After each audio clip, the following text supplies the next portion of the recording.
Good afternoon. I'd like to call into session the Town Council Budget Workshop for Tuesday, April 29th, 2025. I'd like to start with the Pledge of Allegiance.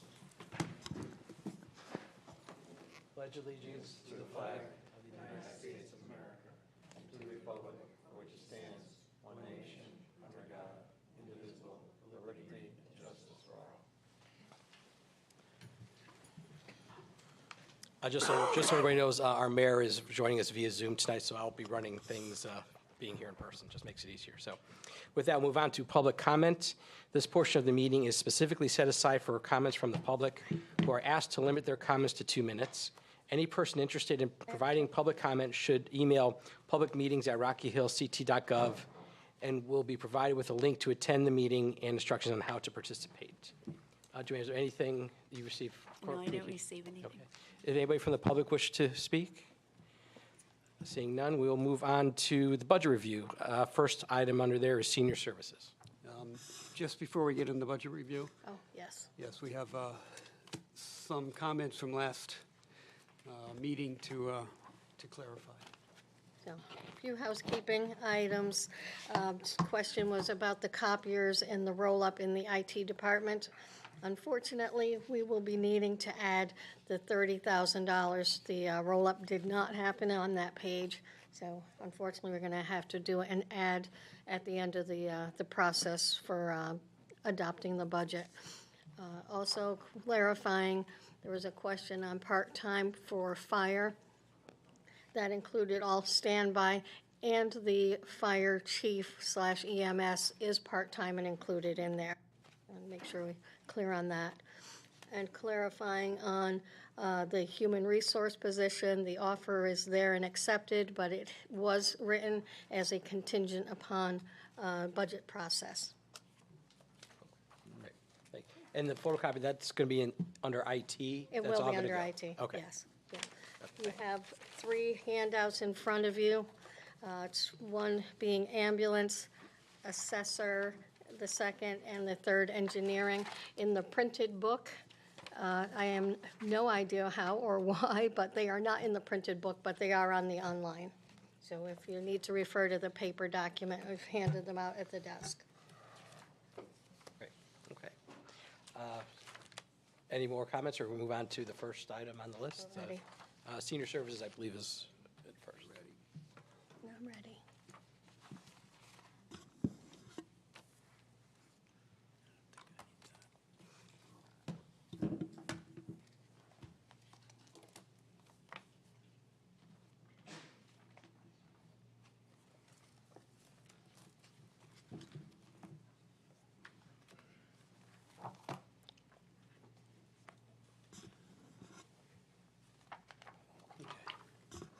Goals. You're doing goals first. Okay, page 139. And we'll start with the goals. Just quickly, I'm going to go through the previous year's goals in brief, and then if you have specific questions or if you'd like to hear from our directors, just let us know, and we'll call them up. Last year, the goal to align departmental goals in programming with existing resources, budgeting, staffing, and volunteer operations. That was completed. They still need a little bit more time on that one.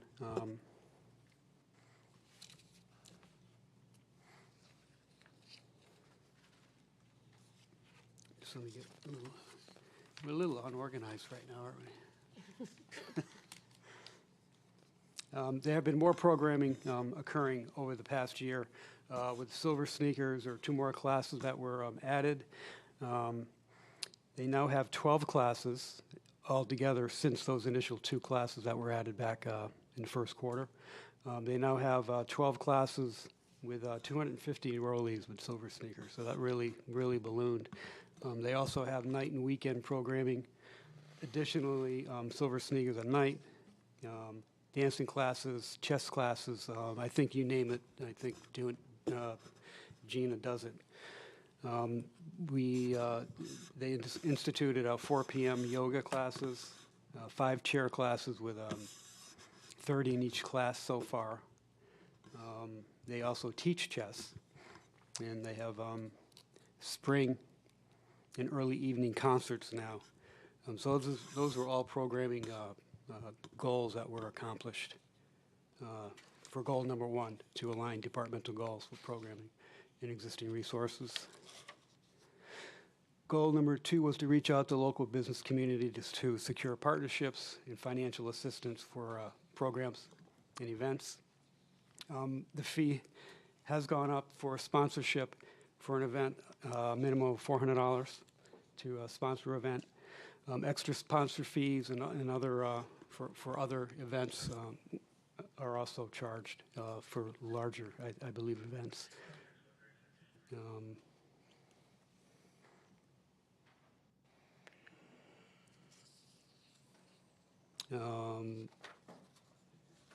Gina will be working with our economic development manager with the business outreach to get more business involvement in many of her programs. More business involvement means additional sponsorship. Goal number 3, to establish a volunteer manual in job descriptions, expectations, safety guidelines to assist in the training of prospective and current volunteers. The manual, it's still being revised. I would have to say maybe 80 to 90% of it has been completed, but there's still some tweaks to be made. Those are the goals from last year, and the goals in the assessment of each goal and the progress on each goal. Any further questions, more detail? On the goals or? On the goals. Okay, no. Now I get to the financials. That is page 141. So I'm just going to do the same process I did last time. I'm starting at the very bottom, total expense. There is a $31,798 increase for the entire department. $31,200 is in part-time salaries, increased hours for support staff, for admin, and for program support. That's in that part-time salary line item. Part-time salaries have increased $7,698. Moving down, $500 increase in service contracts, which is really production of the newsletter. It's really a $3,500 design fee, but that's increasing, due to just increases in costs. That's that newsletter that goes out every month or every quarter. Zero increase for health services, training, which is training really consists of like the Serve Safe for the cafeteria workers, and CRDA and CASP, which I do not remember what CASP stands for, but Gina can define that for us. Moving down to, there was a zero increases until we get down to senior activity, the bottom line item. And that's for various activities, and special events, and intergenerational activities. That has been reduced $5,500. We're looking to find, Gina will be finding co-sponsors and donations and other lower cost vendors to support the 33% reduction.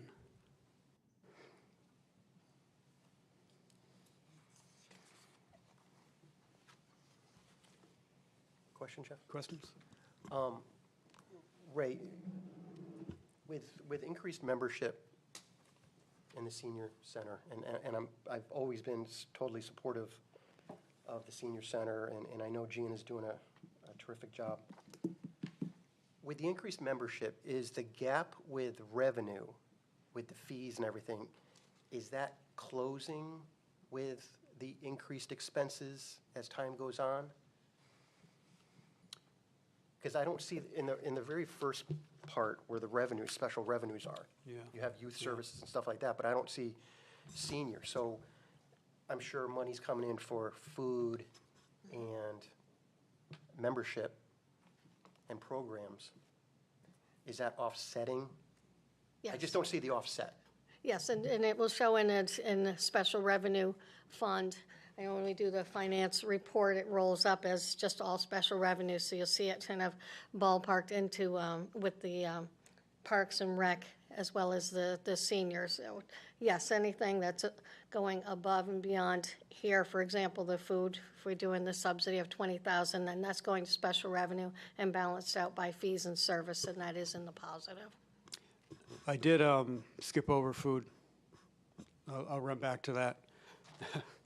Yeah, But I mean, Mona, do you see over the past, 3 years, with membership going up every year, more programs, more fees coming in, is that offsetting expenses? Or is the gap Yes. getting wider? No, and I think, Gina, if you want to, but I know it's definitely not making a larger gap, but I think her pricing is just competitive enough that it can meet the needs, and the goal is not to make a profit, it's to cover costs. So the gap should stay steady. Right. So. Okay, all right, thank you. So can I follow up on that?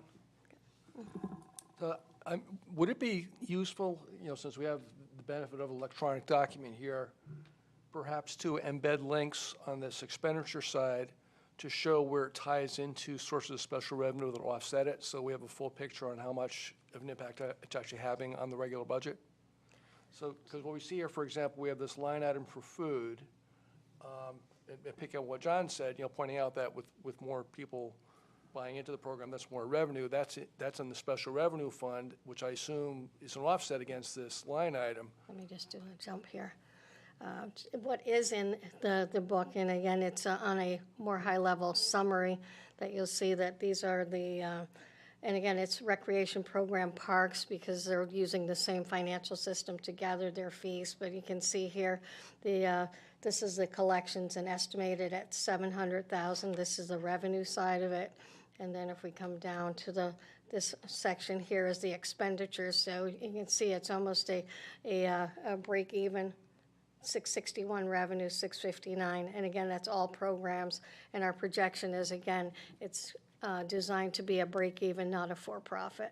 So, but to break it down further between the parks and the seniors, it is not there, but it can be done. Just as you're looking at the expenditure page, To drill as back. opposed to then having to move ahead and find the special revenue page and match it all up, so we have the ability, I assume, to do, just to do links. That way, you kind of have one-stop shopping in one place to get the true picture of what the actual hit is to the budget. So I'm just putting that as a suggestion. I like but that. well, just a question on the part-time salaries. So just one question on how part-time are we talking about here? Does that include maybe a person who just teaches one class once or twice a week?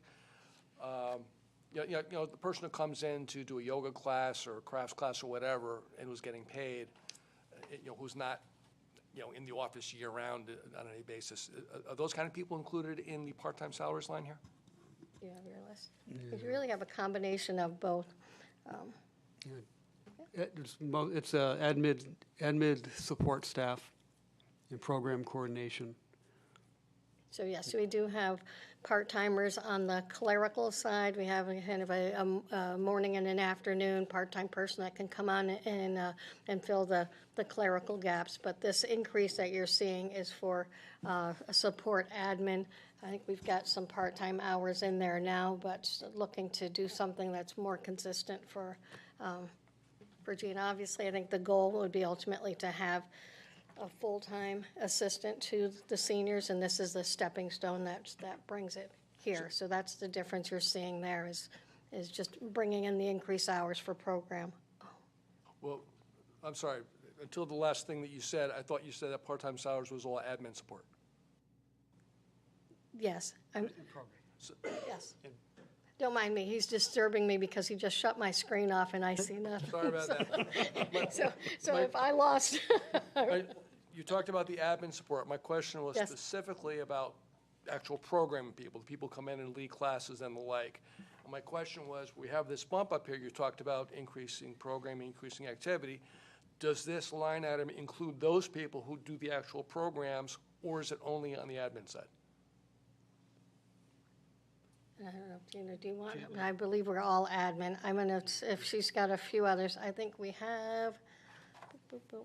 Oh, where are you? You're talking about like the fitness center person and, I'm trying to understand what this 31,000 increase is. Does that mean that we added a halftime or whatever admin person, or that we increased the hours on an existing admin person, and that's all that 31,000 is paying for? Correct. Or is it also including payments to programming people? The increase is intended to be admin hours only. Yeah, mostly administration, program coordination. So to expand programs, you need someone to create the program, be there when the program's going on, and supervise the program. So that's what that position is for. Right now, I'm working nights, sometimes weekends. In order to grow the program, we need more help in the office, and this person would be program creation, coordination, and also learning the MyRec system to take registrations. The senior population does not like to register themselves on the computer. So our phones are ringing off the hook, and customers are 2 and 3 deep.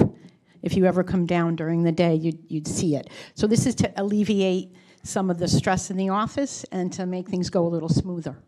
So this includes a new hire for, say, a halftime admin? Yes. The person would, hopefully, he or she would be able to do both admin and program coordination. Okay, thank you. Thank you. How many hours would that reflect, roughly? A week? Is that 30? Yes. Yep, 30 is what Right. we put in for. Thank you. Can I go back to John's question about if we have more membership and activity? You know, we said the membership fees are offsetting that, but in reality, they may not be because we have this $31,000 increase. You know, and I'm all for, your senior center does phenomenal. Like, if we're gonna, I love this program, but I don't know who to ask that, but it doesn't seem like membership is keeping up if we have to hire a new admin position for the additional programs. Yeah, I think I'll just kind of jump on and then just add, go ahead. But what we're doing on the general fund side is staffing the administration of the program. If you looked at the full-time, they've got the administrator and one clerical, and that's the purpose of the general fund, is doing just that $20,000 subsidy and some more administrative costs. The programs, if you were going to do a program and have someone in teaching a class, then that would be on that membership. Membership fees covers the class, so it's 'Cause they the pay classes are additional for paying the fee, themselves. yeah. We're trying to, as a town, give her the administration to make all programs happen. So we're doing this, the administrative staffing in this budget and not feeding it into the fees at this point. And then the senior activity going down 5,500, that's due to the sponsorship or not due to sponsorships? Sponsorships and creative programming. So going back to Councilman O'Sullivan's thing, he had asked, is it on this page? And we said it's not, it's on the special revenue page, but in reality, you are able to show some of that offset from the sponsorships then. Correct. So we have it in 2 spots. See, that, I agree. I think we need more clarity on how we offset some of these costs, you know, to be a little bit more consistent. So, and then the only other thing I had is we're over budget for actual on the food. And then we went back to 20,000 for next year. That's, oh, I'm sorry, go ahead, finish, Well, and no, I'll answer you. so, and I know we're only 9 months deep or so Yeah. is that low? No, actually, what that is, and our finance office, meetings, we get to discuss those, but that actually is, it will be an accounting transfer out. That line will not ever exceed the 20,000. So this will be one of those, an invoice came through, it's going to the special revenue. So that's really just a temporary capture of where the invoices were. But that will not exceed 20,000 at all, Because we'll regardless of offset it with cost. special revenue. Correct. So I guess, just piggyback on that, how come any of the food, why doesn't all the food go through the special revenue? I think just the past history is we've had a subsidy set aside for the 20,000, so, I mean, ideally. It was I mean, is it- 95,000 when I first It started. was, yeah. Well, no, this is more just trying to understand where the numbers go.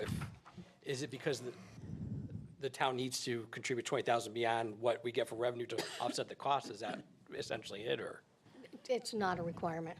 It's the level that's there, I think. I hate to say It's that. more of a We do service zero. to the seniors to have that lunch program. Yeah, So that's- that yeah, that's not what I'm- 20,000 is, No, that's not what I'm asking, Oh. though.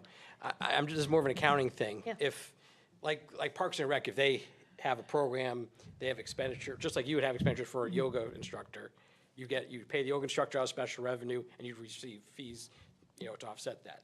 So, but for food, it's different, because the town is putting 20,000 on top, for food on top of the revenue to offset the costs, or? I guess I'm just I would trying to say- understand Yeah. kind of how the math works here. And again, it's not that it cannot be, it's that we have funded that level to be the subsidy. If it became a zero, would the food service, your meal program continue? Yes. Would they have to absorb the 20,000 in the fees? Yes. So this is here because historically, as she said, it was a higher dollar amount, but this is the amount that's been, Yeah, I'm just trying to, Historically. I just trying to understand, because it seems a little different than we do some of the other things. I'm just trying to understand if there's a reason, that you need the 20,000 because just the way the math works, the math doesn't work unless you have the 20,000, or, I guess, that's what well, I'm trying to it's understand. not a program like yoga, which is by choice, a nice thing to have, good for people to do. This meal program for some of these seniors is the only food that they get in a group Yeah, I'm setting. not- So it's a service that the town has supported from day one. So at this point, it would be difficult to absorb that 20,000. We are already getting sponsorships and donations for the lunch program. Right, well, that's right, yeah, I'm not questioning the strengths of the Yeah. merits of the program at all. My question is, I'm just trying to understand the nuts and bolts of the dollars and cents versus other programs. So it sounds like what you're saying is the program needs this 20,000 from the town, along with the sponsorships and the fees they get to make the program work. To make it work. Okay, If you that's- want to give more, that's fine. No, because it's a little bit different than the other special revenue things in Parks and Rec, so that's what I'm just trying to understand. So that's the reason that the 20,000 seems to be Well, as I understand, that's a subsidy to keep the pricing to what it is right now, basically, right? So about how many meals a year does that represent, Jana? Good question. Ballpark. Is it, I think it's on there. It's in here, I think.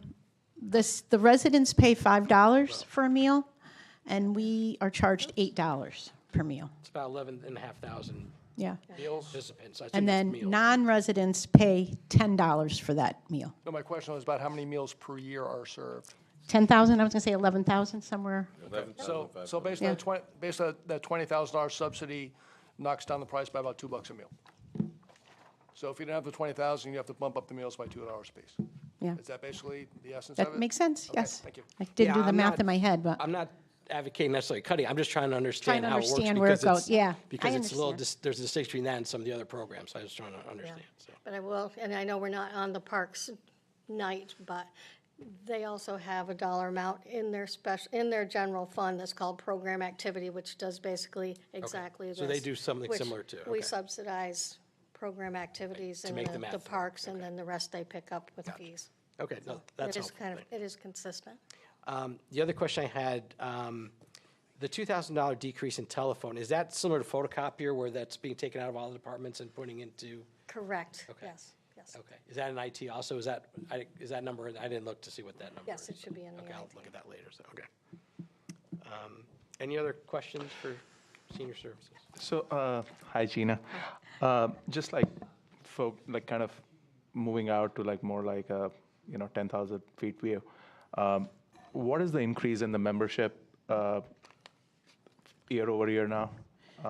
our membership right now is about 2,600. Okay. And 21 and a half, I think, are residents. So we're picking up every year we pick up more people. Yeah, last year it was 1889, I guess.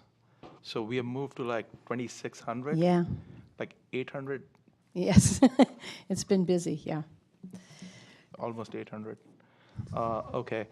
And By the way, is the membership different for out of town? I Yes. know it is for lunch. It's Okay. free for Rocky Hill residents, and it's 25 if you live out of town. And we actually raised that fee in January. It was 20 before that. We bumped it up to 25.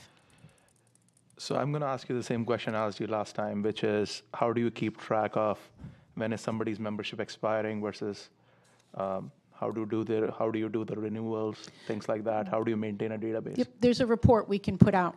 Anytime we would like, we print out who's expiring. And we have either volunteers or staff make phone calls if people are expiring.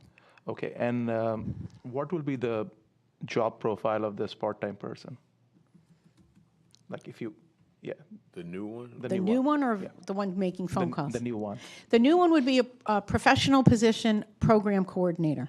I'm basically looking for someone who has my skill set or similar skill sets that can do programming, maybe even help with reporting. So not just a typical clerical person. And do you foresee this person's role expanding over the next few years? Yes, I am. I'm hoping it would expand. I'm hoping it would be a full-time position coming up. Because right now I only have one full-time clerical position, Okay, which isn't really that much for the volume that we do and the kind of work that we do. okay. Great, thank you. Gina, last year we funded a part-time position for your office as well. What position was that, and has that been successful? Yes, it's been successful. That person answers phones, handles customers, does reporting, inputs data, that kind of thing. It's general office work. I guess that's the best way to say it. Is that going to be funded again in your budget this year, that person? Yes, it's still there. Thank you. Looking forward, I'll just ask this because you're here. Okay. Looking forward, if we make that position a full-time position, what things can offset that for us? I mean, out-of-town membership, $25 a person, that's not going to get us that far. Hopefully program revenue will. Yeah. One of the things I wanted to do is a fundraiser for the center. So I'm going to specifically look for activities that will make money. Typically, we don't. Our programs should cover costs. Some of our programs do make money, and that's where we subsidize the things that don't make money. Right, right. But that's a pretty good growth rate right now. Yeah. A little scared, but that's okay. Baby boomers, here we come. That's right, all of us. Thank you. Mayor has her hand raised in the Oh, Zoom queue if she has a question. I thought that was Bill. No, Bill? Hi, Gina. How are you? Good, Lisa, how are you? I'm good. I'm sorry I can't be there this evening. How many part-time positions do you have at helping you in the senior center right now? Good question. We have probably 3 part-timers all working different schedules, different hours. Okay. Okay. Thank you so much. You're welcome. Do any of those part-time people have the ability to do this new position or they're more clerical? This is a different They're more animal? clerical. Yeah, this would be a little higher level. Yeah, it's like that part-time position is going to morph into Gina essentially. That's what I was trying to get at. That's, I think, the direction we're going in. I'm not a spring chicken anymore. How do you view the possibility, like just literally trying to fill that position based on the marketplace, trying to get someone who, like you, was obviously looking for full-time, someone to do a part-time position like that? Do you see that being a challenge in finding somebody, or are there No, people there's that are enough looking for- professionals in the field that I think are looking to change positions or maybe semi-retire that are still young enough to do the job but don't want the full-time hours or the responsibilities or the headaches. So there's a few different people that I'm aware of that might be able to do this. And once you put something out, typically you can find people. Any other questions? Great, thank you. Thank you. We'll keep you, so Stay- you can stay take the there, bus. Oh, Okay. not so Transportation. fast. Minibus, page 142, 143, 144.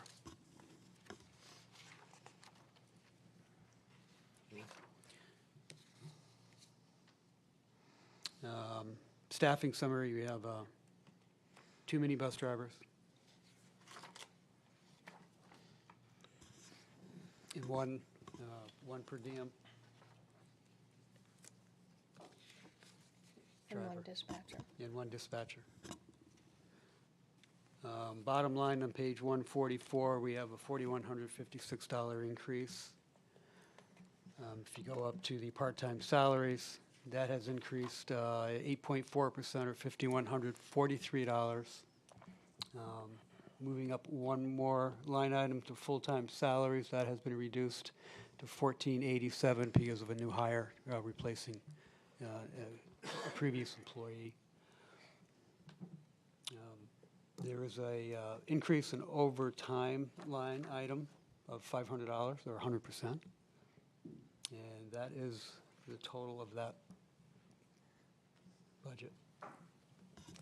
No other increases besides those.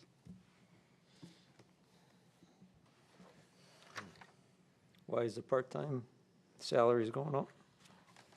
We're using the part-timer longer, more hours. Our per diem driver is working more to keep up with the schedule. You can't use a full-time person? They're Like, so- already working. So we have 3 vans on the road at least 2 days a week, sometimes 3 days a week, depending on the schedule.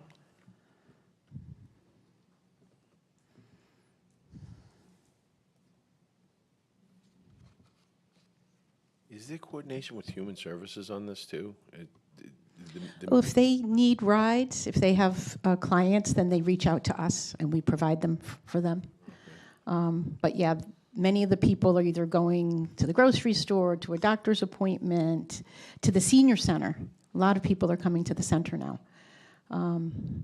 So we just, we accommodate them where we can. We don't have to turn too many people away. We've been lucky that we can hopefully accommodate them in the week, during the week if they need to go somewhere like for grocery shopping. But it's a high volume, and our drivers are working as quickly as they can, but to get people to where they have to go in a safe manner, Yeah. Gina, do you still have the church transports? No. No, it kind of fizzled out. People weren't interested in going. And you have 3 vans, right? Yes. How old is, when was the newest one replaced? What's the newest one? We will be getting a new one this year sometime. So we got a grant, we're getting a new one. That will be coming in, yeah. Grants, okay, thanks. What happens to the old one? We're keeping it. Oh, okay. Because there's a van that's usually out of commission every, I don't want to say how often, but quite often. So we need a backup in case there's an issue. Has the new van been selected already? Yes. Is it electric? No.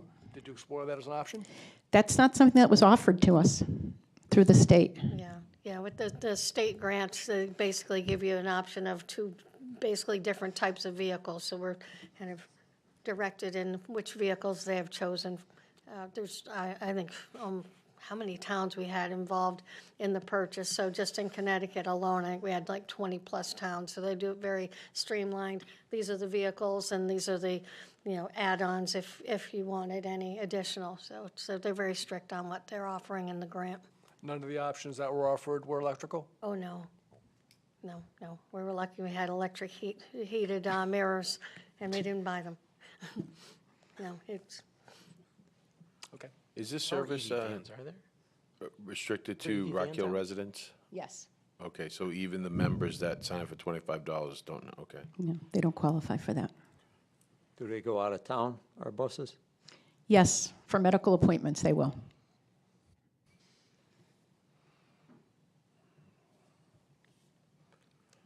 Any other questions? Okay, Thank you. thank you. Good, thank you. Library is next on the agenda. Page 165.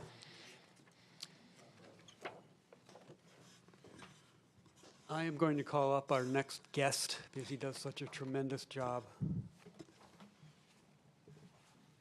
Mike Murphy, Library Director. He has the information, the stats, everything you're looking for. Good evening.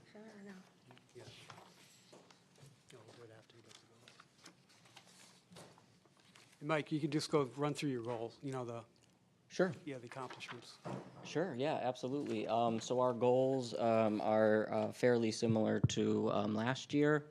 I think as my second go-around as a new director, last year they were to increase most of our key metrics by 5%. I think this year I'm being a little bit more realistic in terms of trying to increase by 2.5%. Also sort of keeping in mind that we had the 40-hour assistant director position frozen last time, so just trying to keep that in mind as well. But so yeah, our primary goals remain similar to what they have been, in the past 11 years that I've been at the library, which is essentially to increase library visits, to increase the number of library card holders, increase the number of participants per program, so basically quality over quantity when it comes to programs, and then to maintain or increase our circulation using our self-checkout, because that was a big investment several years ago, and we want to make sure that we're using it properly, and I think we are. So those are our primary goals. Like I say, just those main key metrics that really come down to participation in library activities.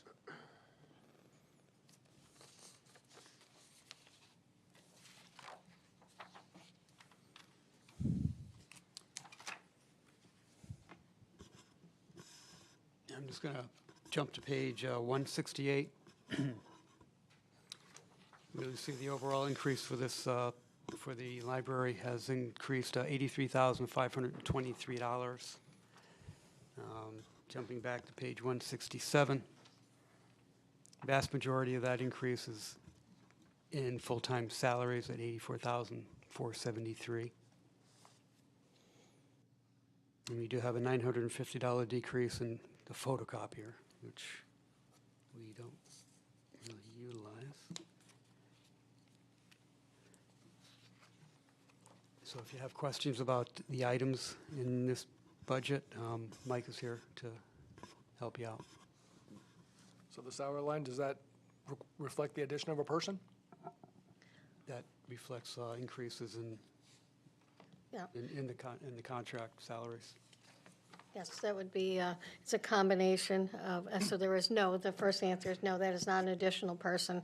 They've got a few bargaining units involved there, as well as new people. So as we know, the new people go up the steps, but particularly the CILU bargaining unit and their contract negotiations, they had inherited, I think, an antiquated way to get their yearly increases. They had been on, they would have to work 3 to 5 years before receiving an increase, so we kept them more uniform. So in the future, you'll see it occur incrementally per year, but there was some catch-up because they had been on hold for a few years.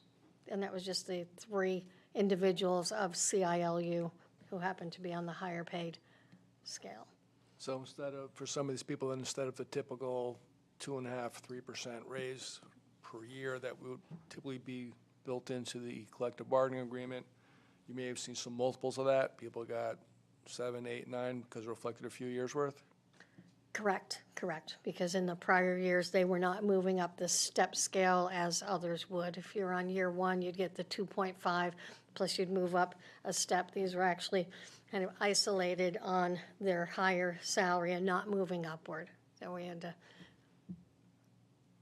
make that more uniform to all other bargaining units. So we should be looking at something smoother going forward then. Absolutely.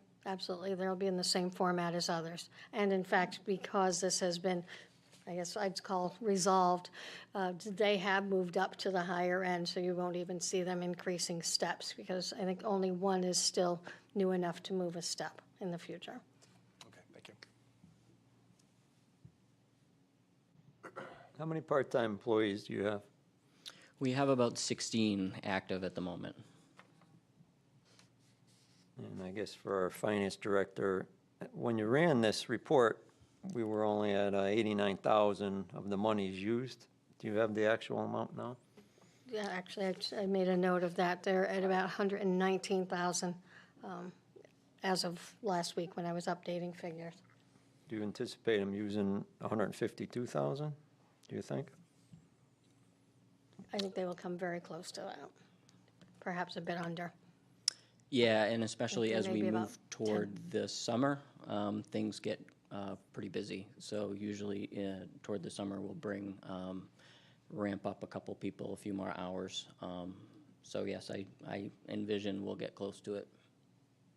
Thanks. You know, I'm just gonna, the prior year's budgets, what was the increases those years, like 0% on the full-time salaries? Is that why we have, in essence, triple the increase this year? And we'll go back to like a 3.8, 4.2 Right, it'll go next back year? to, it'll regulate. So we did have less in the prior years. I would go back and look at them depending on who was new in the other, because again, you've got two bargaining units, so if you had some in the clerical, but yes, definitely less than that. Well, from 24 to 25, it looks like it actually went down a little, Okay. fiscal year 24 to fiscal year 25, so. I would say to go and commenting on the 24, 25, just to, there was also the freeze of one position in 24, 25. When Mike came in as our director, he was originally the assistant director. That position was frozen and continues to stay that way, unfunded. So that was attributed to the decrease.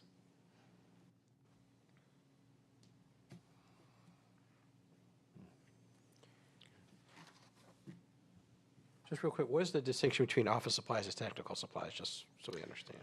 Yeah, so the office supplies generally have to do with office, pens, pencils, paper clips, paper, things like that, that the staff are using primarily, whereas the technical supplies are more in terms of supplies that we need to get the items prepared for the collection. So it would be book covers for the books, labels for the books. We also include things in there like the barcodes that go on the books. We also purchase our library cards out of that line as well. So it's really differentiation between just general office supply work for the staff, and then the technical supplies are really for the collection. Thank you. Yep. Any other questions for library? You know, capital outlay, what are the things that we're improving on year to year with the electronic databases? Every year we're paying $14,000. Is that a subscription to like a software?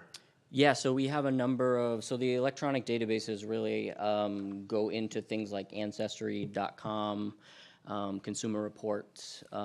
We pay a database called EBSCO, which has a significant number of ebooks and scholarly articles that people can do research on.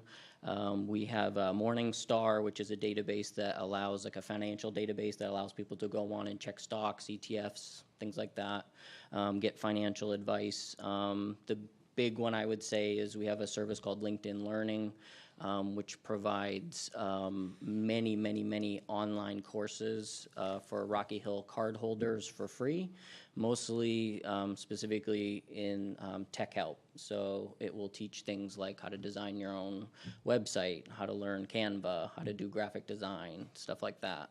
And those are questions we get a lot. And I actually do still, as the director, a lot of the technology help. But it's also helpful for me, like if I'm not proficient in an area enough to be able to teach somebody, it's a great resource to be able to point people to, or even things like coding.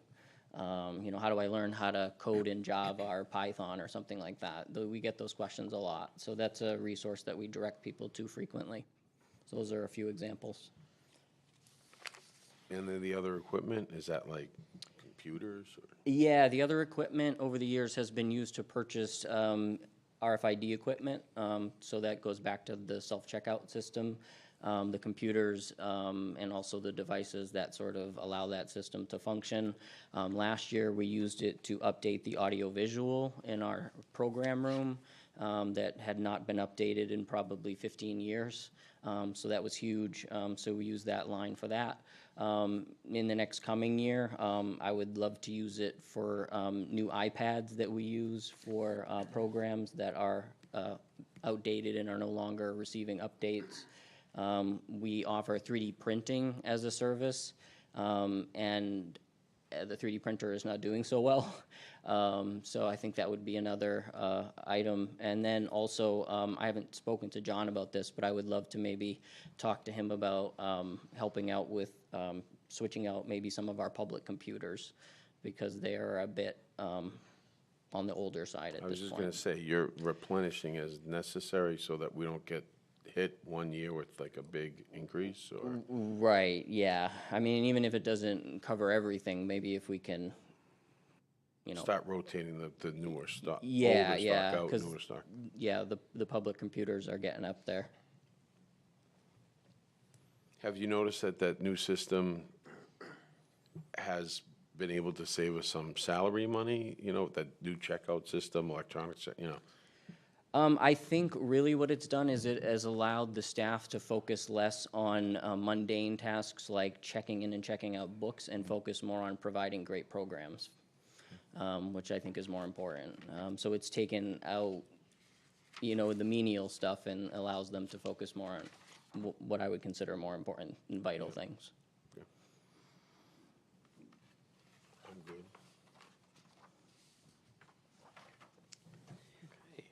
If no other questions, we'll move on. Thank you very much. Appreciate it. Thank you so much. We're on to public safety ambulance. I don't know, because it doesn't have a page. I see. Page 108, actually. Okay, good. It has- Page 108. Or the handout, because it Or the is not in handout. your book.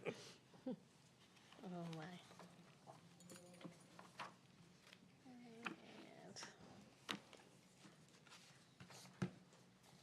And the first correction we'll make off the top is, since we do not have Brian Goodrich as our ambulance chief, we have Mary Ellen McGovern. So this will be corrected in the adopted.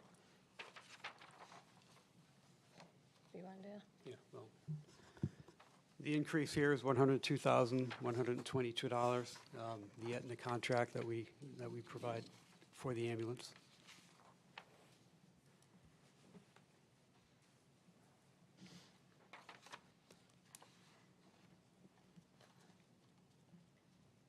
And if I may, we do not have the final number for the employee pension for this particular group, although we don't anticipate anything major to change. So just a note, there could be a slight change in that when that evaluation comes through from the actuaries. Do you think the actual will beat the actual from 2025? It's zero now, but I assume that's a one-time payment. Actually, it is now the full amount. We did all the payments once a year, and as of today, all pension payments are paid in full. And it's So the actual will be- 64,585? Correct, the exact amount.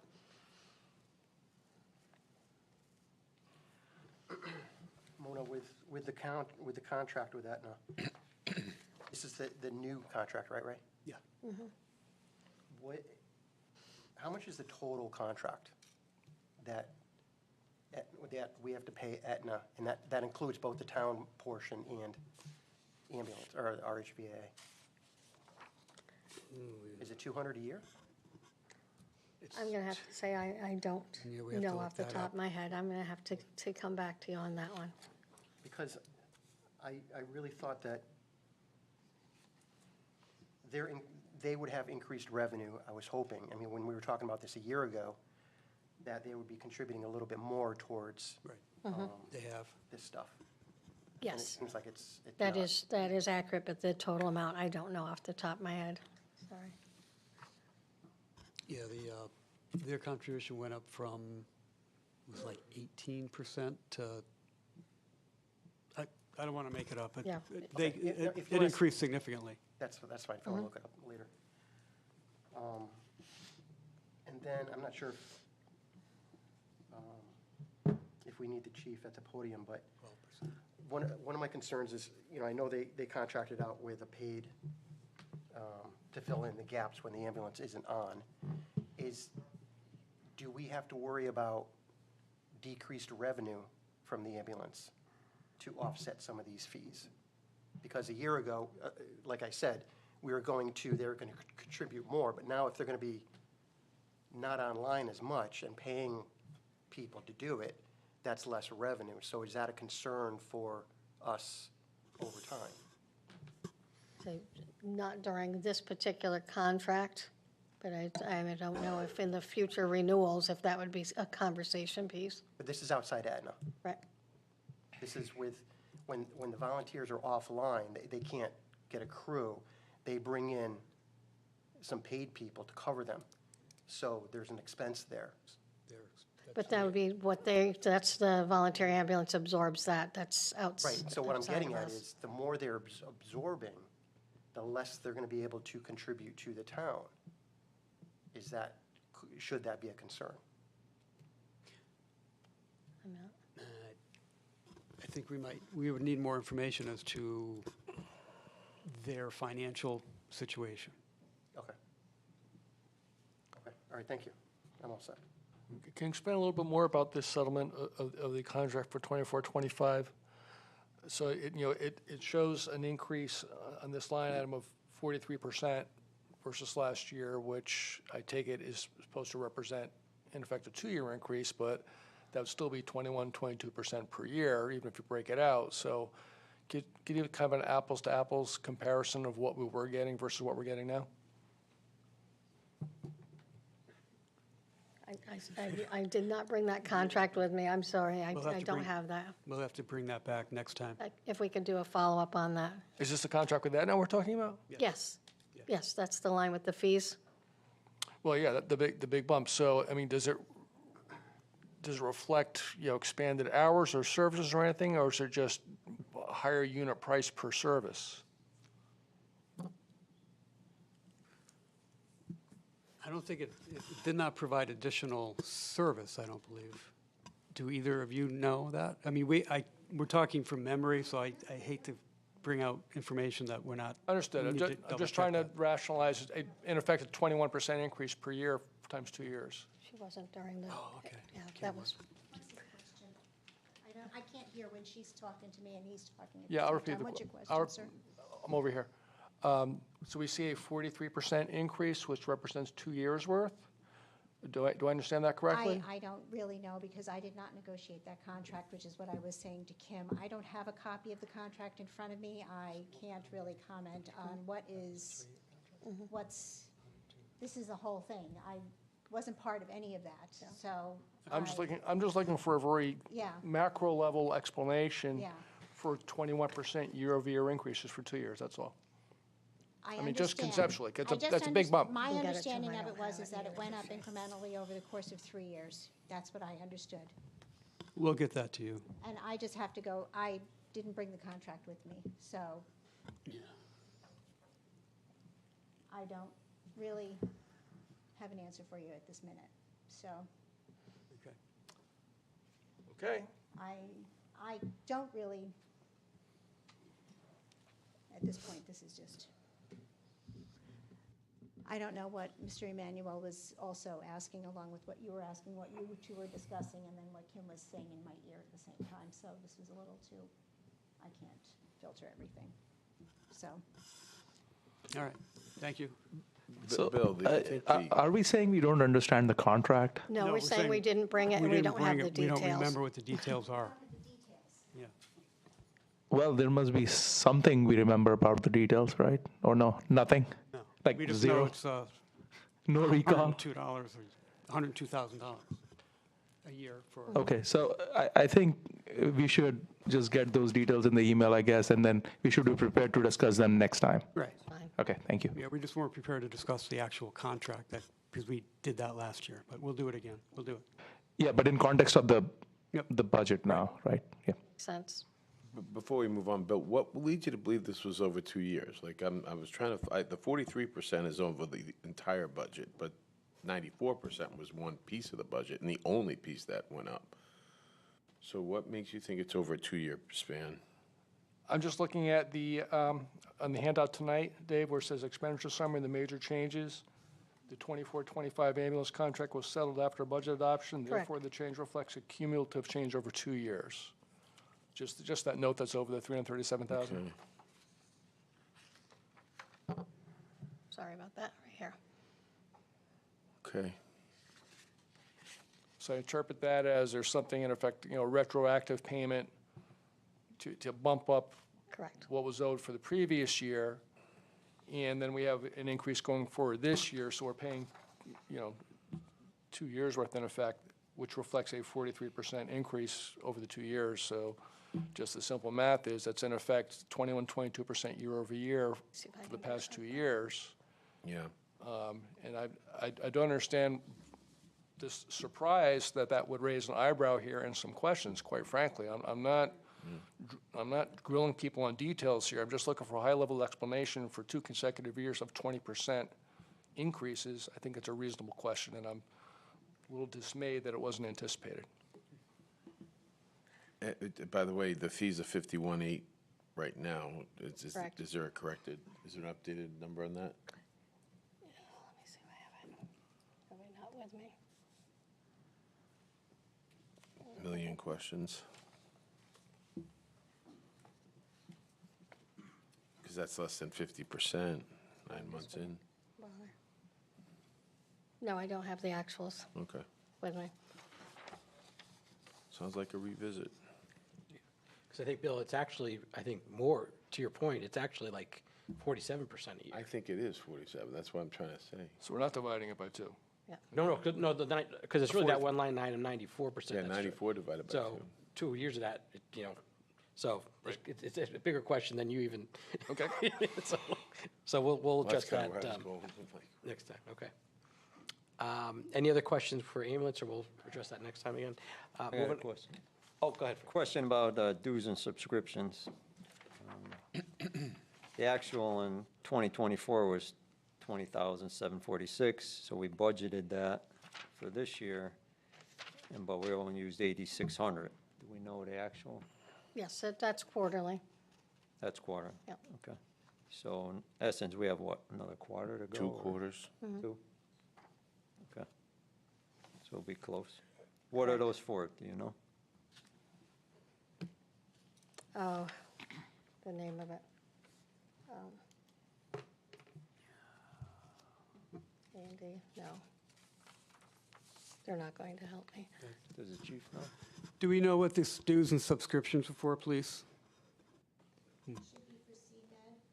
Thank you. That's exactly, CMed. I was thinking AED, CMed. I'm sorry. What's that? That's the regional communication system, I believe, that's utilized in the North Central Division. To communicate with the hospitals, Okay, with the ambulance. Thank you. thank you. Any other questions? If not, we will move on to the next item under public safety, which is health district.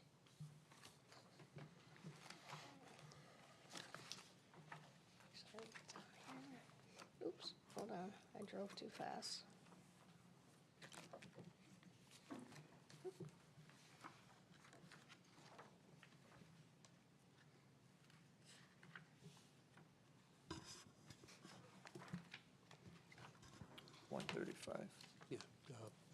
Yeah, the health district, they base it on per capita, so their increase is $8,000 this upcoming fiscal year. 4.6% increase that we pay in for their services.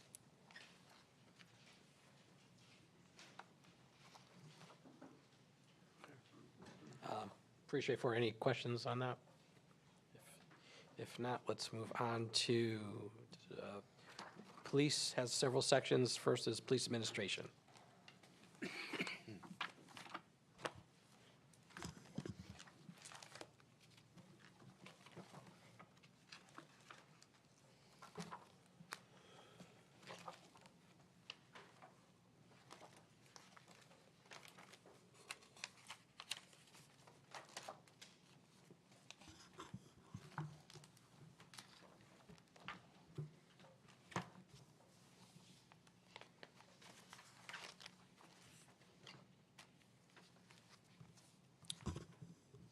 Page 82. For the goals.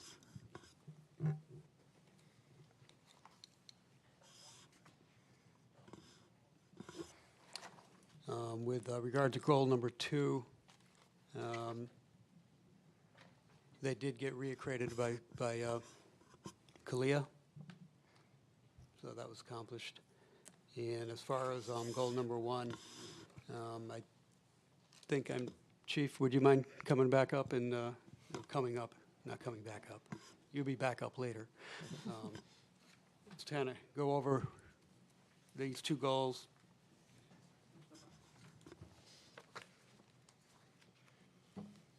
Yes, so as the manager said, good evening, first of all, thank you, Mayor at home, and everyone else, thank you. Mona Ray for your help with the budget this year and my command staff, but before I begin, I do want to thank this year has been a very trying year for us with some shortage in staffing. You noticed that in our overtime. I'm sure we'll be talking about that later. But a big thank you to our folks for the 100-year storm that we survived and coming out the other side. And all credit to those folks who are out there doing the job every single day. But to answer your question, yes, we were successfully reaccredited in August of this year. With that and preceding that, we had an on-site inspection where we had an assessor come out going over a percentage of our 400 plus policies. We were found to have 100% compliance. We were successfully reaccredited. As in regards to the goal for training, if I find my notes. Total-wise for the department, 2,649 hours of training up to this point this year, and 343 of those hours have been for the administrative staff you see sitting behind me. So I've exceeded that goal there.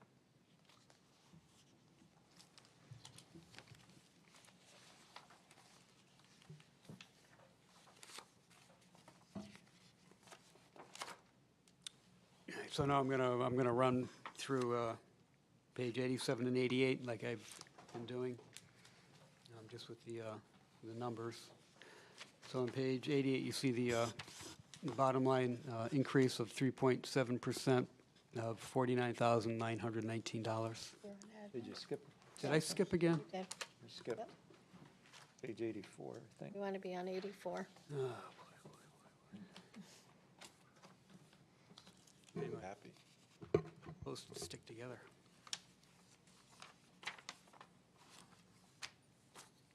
Page 84. Bottom line, there was a $20,000, almost a $21,000 decrease. Of that $20,000, well, that $21,000 decrease, $20,000 is incorporated into the part-time salaries, and that would be the ACO, the Animal Control Officer, going to reducing hours there.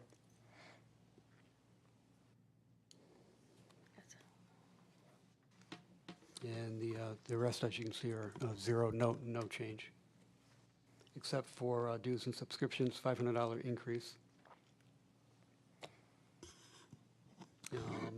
Police Chiefs Associations, Northeast Chiefs, Capital Regional Chiefs Association, just increases in subscriptions.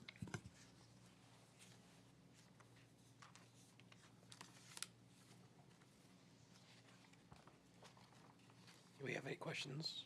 When it looks like this at top, it looks good, but.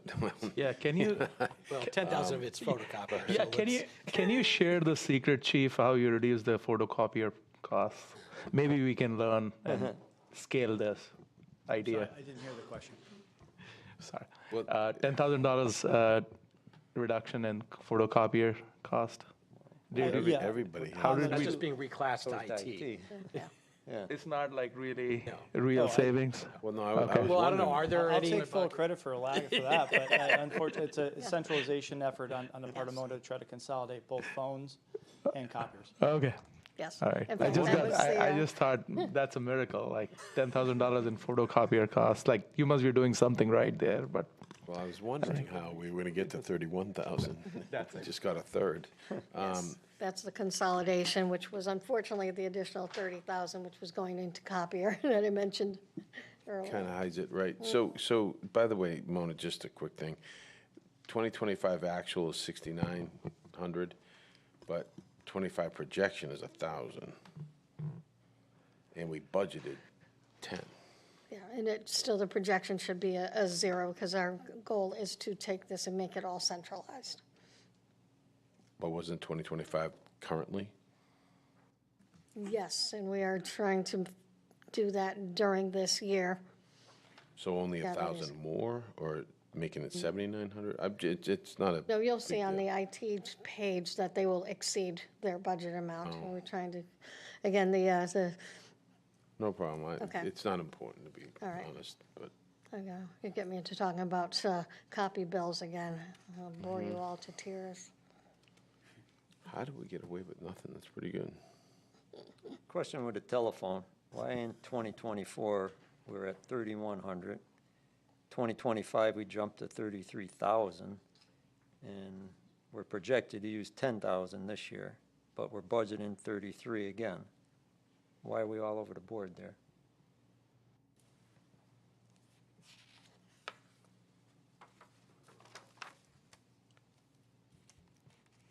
I don't know. I hate to say that, but I wonder if that's my, Okay.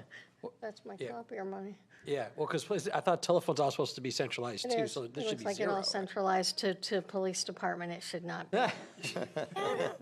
There's the I'm not going to make 30,000. you responsible for this. You're paying. See? It's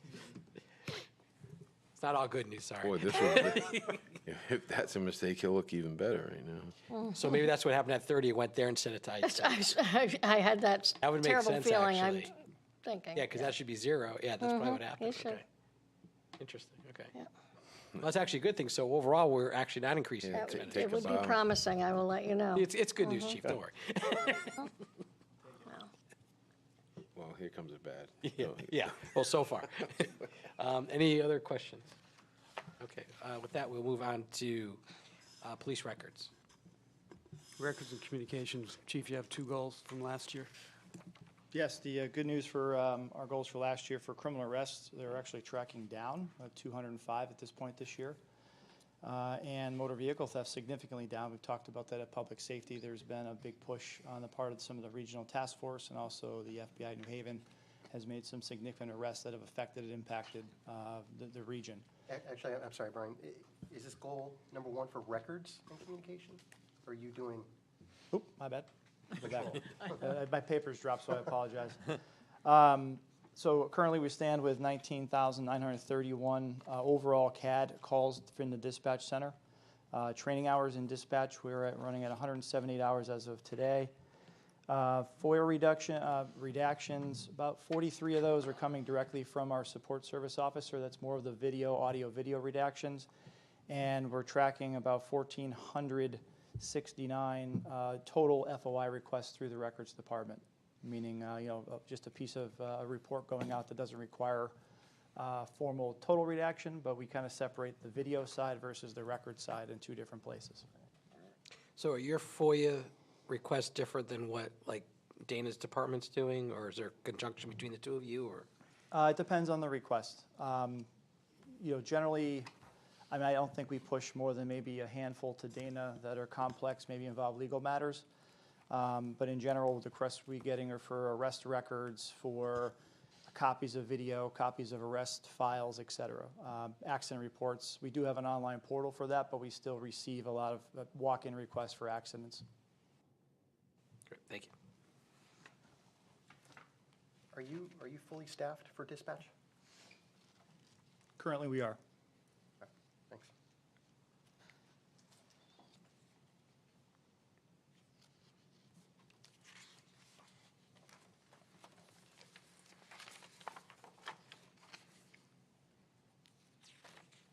So the salary increases are basically just annual bumps. Correct. You're getting ahead of you now. Yeah. Should we let's talk about radio service?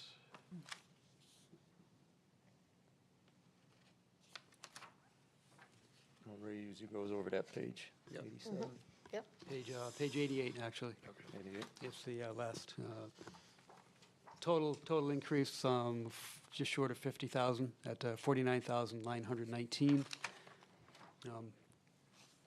37,269 is in salary, full-time salaries. And we have $2,370, there's 2.5% increase in overtime, contractual overtime. Significant on this page, increase 6.3% down to radio service, $11,944. And that covers radio repairs, Norcom and Motorola maintenance, correct, and cruiser changeovers.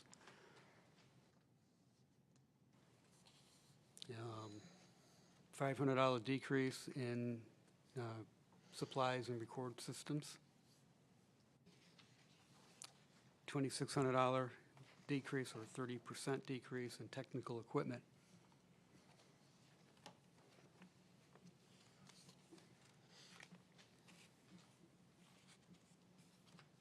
Those are the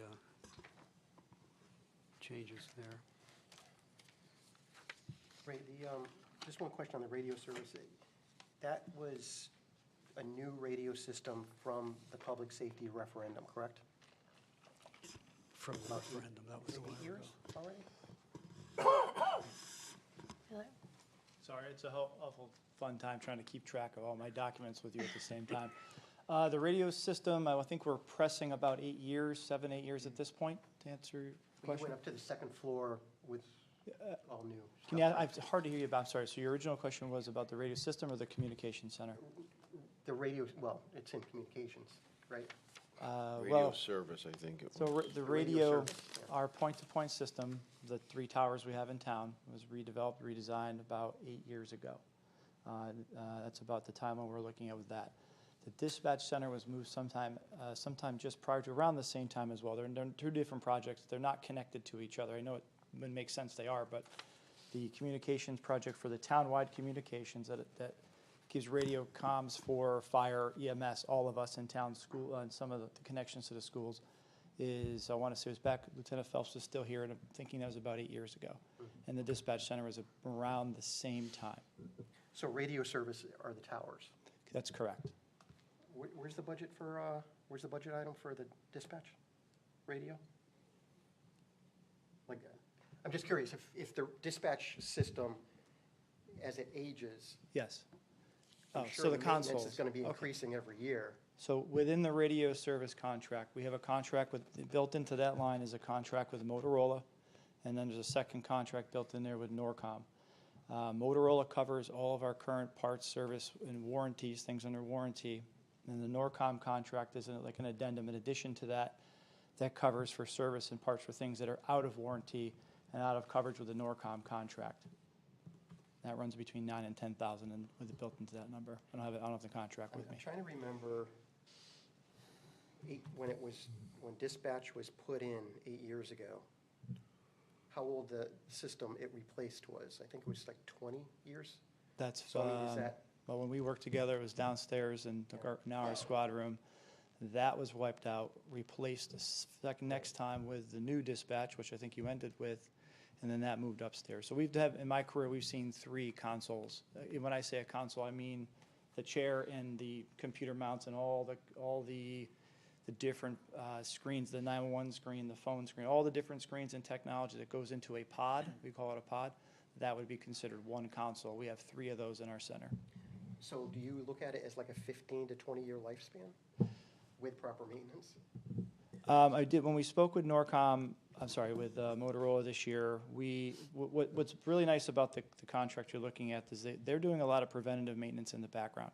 So they do assessments on our radio system. They come in and look for whether it's computers, switches, things that beyond my technical ability to explain, to see exactly what they're doing, but they were going in and doing an assessment of what, as part of our radio contract, should be upgraded that is still under contract with them. And there are some things that are end of life that cannot be serviced by that contract. I can say that I think, looking at our system, we probably have a good, 3 to 5 years, maybe 10 years longevity on the current radio system. The towers that we have, they're in very good shape. Been reassured by Motorola that with the preventive maintenance we're doing, we're well ahead of the curve. But we also know in reality, in 8 to 10 years from now, there's things that will not be serviced, and we have to may start thinking about migrating our radio system and upgrading those towers, or considering going fully to the state network, which is an option for us. We are prepared for that, but there's some shortfalls there too. It's not just one for one. And then the other question was about the console. They've been maintaining the upgrades. We do not have any maintenance issues with that right now. Occasionally we lose a 911 computer that is not really specific to the console, but I think the longevity there is probably another 5 to 10 years out. I mean, I think we're doing quite well there. Okay, all right, thank you.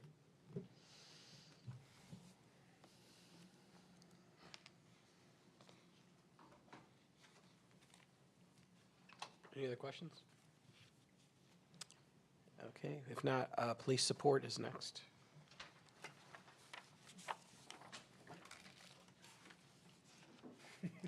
Why don't you just stand and stay It's there? so hard because I have nowhere to put my papers. I have a ton of them. On a criminal arrests, I already mentioned this. We're at 205 arrests this year. We do average about an arrest a day. If you look at our stats, 365 ish over the last couple of years, but right now 205. And motor vehicle thefts, I'll reiterate very good efforts, proactive efforts by our staff, by the regional staff, and I will give a big credit out to the technology that this town's invested in with our recourse system. Has been highly helpful for us in deterring crime, but also catching these stolen vehicles either before they occur or chasing the stolen cars out of town that are here to steal another car. So it's been very productive.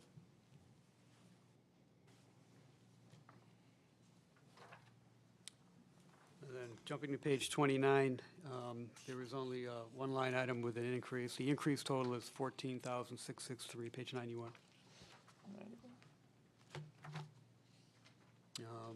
That is consumed by full-time salaries and at $13,057 and a 2.5% increase in overtime at $1,600.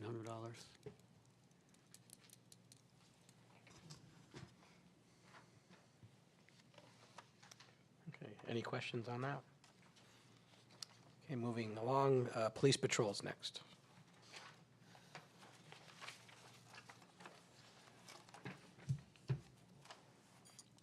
The only number that I can't update you today, just based on, I received the request to update the goals recently. The administrator for our 911 system has been out.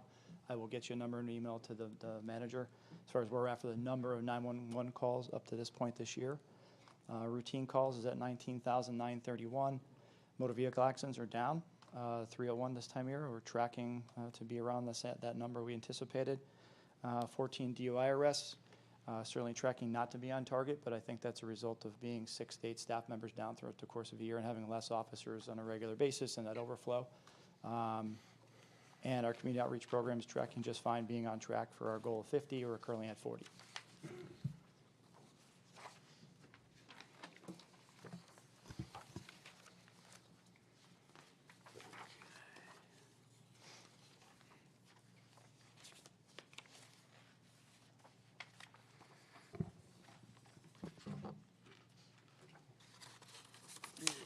Moving over to page 95. Total increase for patrol is 229,230. And then I'll run back to page 94 and just kind of go down that way. Of that increase, we have a 2.3% increase in full-time salaries at just under $87,000. And an overtime increase of $79,532, or 23.4%.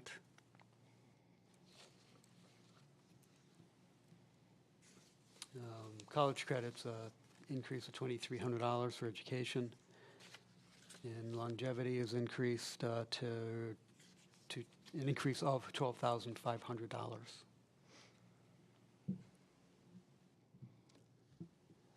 Looking at support services, an increase of $5,650 or 120, almost 123%. I'm sure we'll get to that. And then running down to uniforms and cleaning, the second line item from the bottom, $47,250 is the increase, or 44.7%. We're looking at a $5,000 decrease, or a decrease of 14.3% for technical supplies.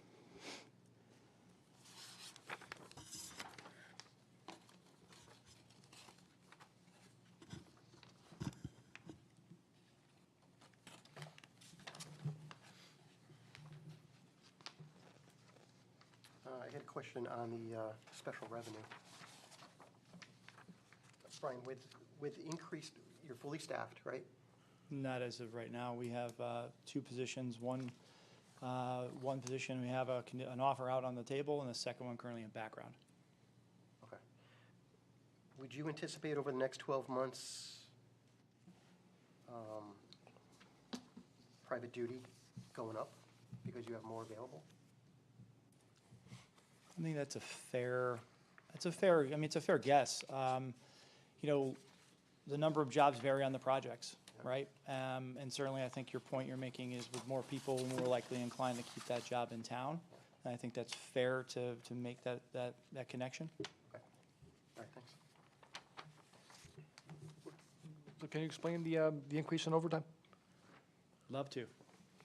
With the manager's permission, may I share the chart? Yes. I know the mayor's not here. I'm not sure how we can share this with her, but I can try to explain it on the mic. You can just, all right. Hold it up to the camera.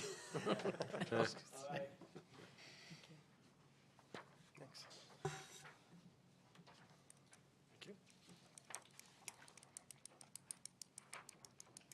Thank you.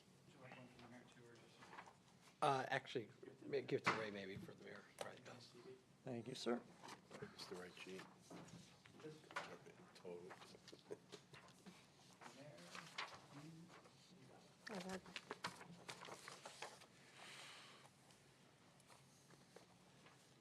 So on the discussion about overtime, it's not just a very simple, straightforward answer, so I'm trying not to confuse you or talk too long. But with the recent settlement of the collective bargaining agreement, we have a change in our work schedule expected. That change in the work schedule has gone from a traditional 5-2 to a 5-3 schedule.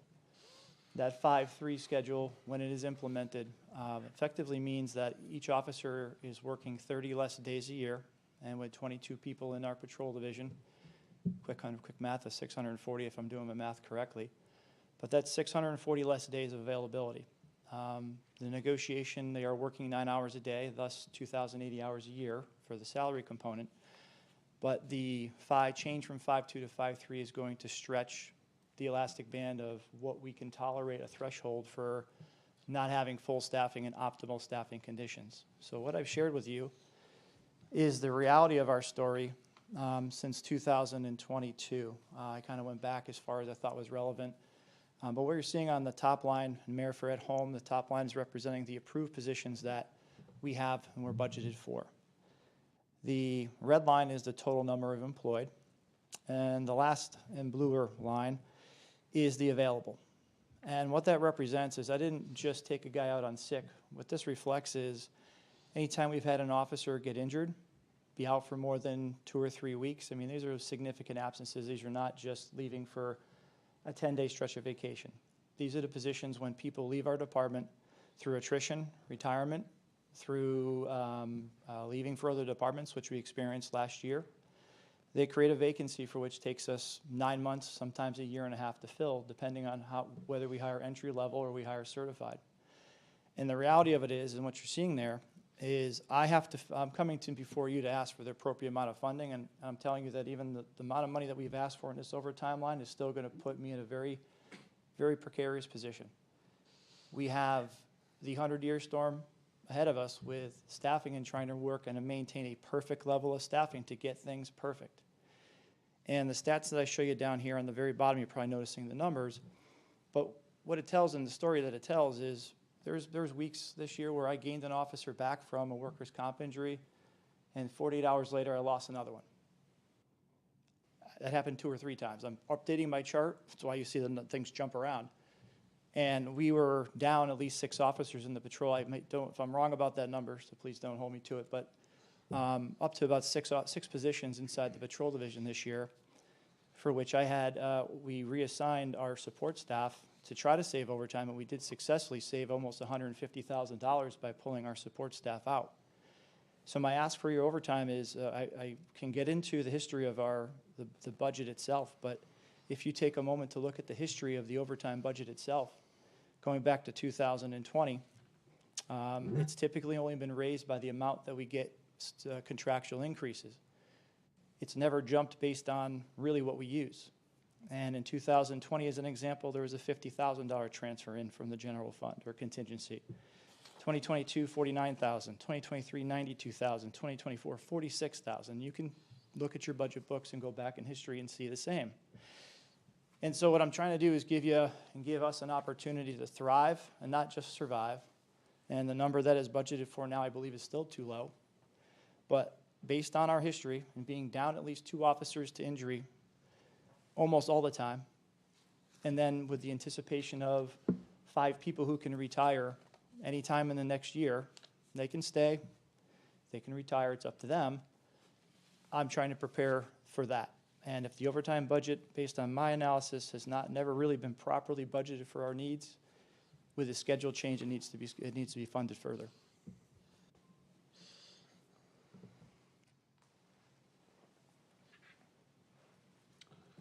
I have a question about, the delta between total employed and total available.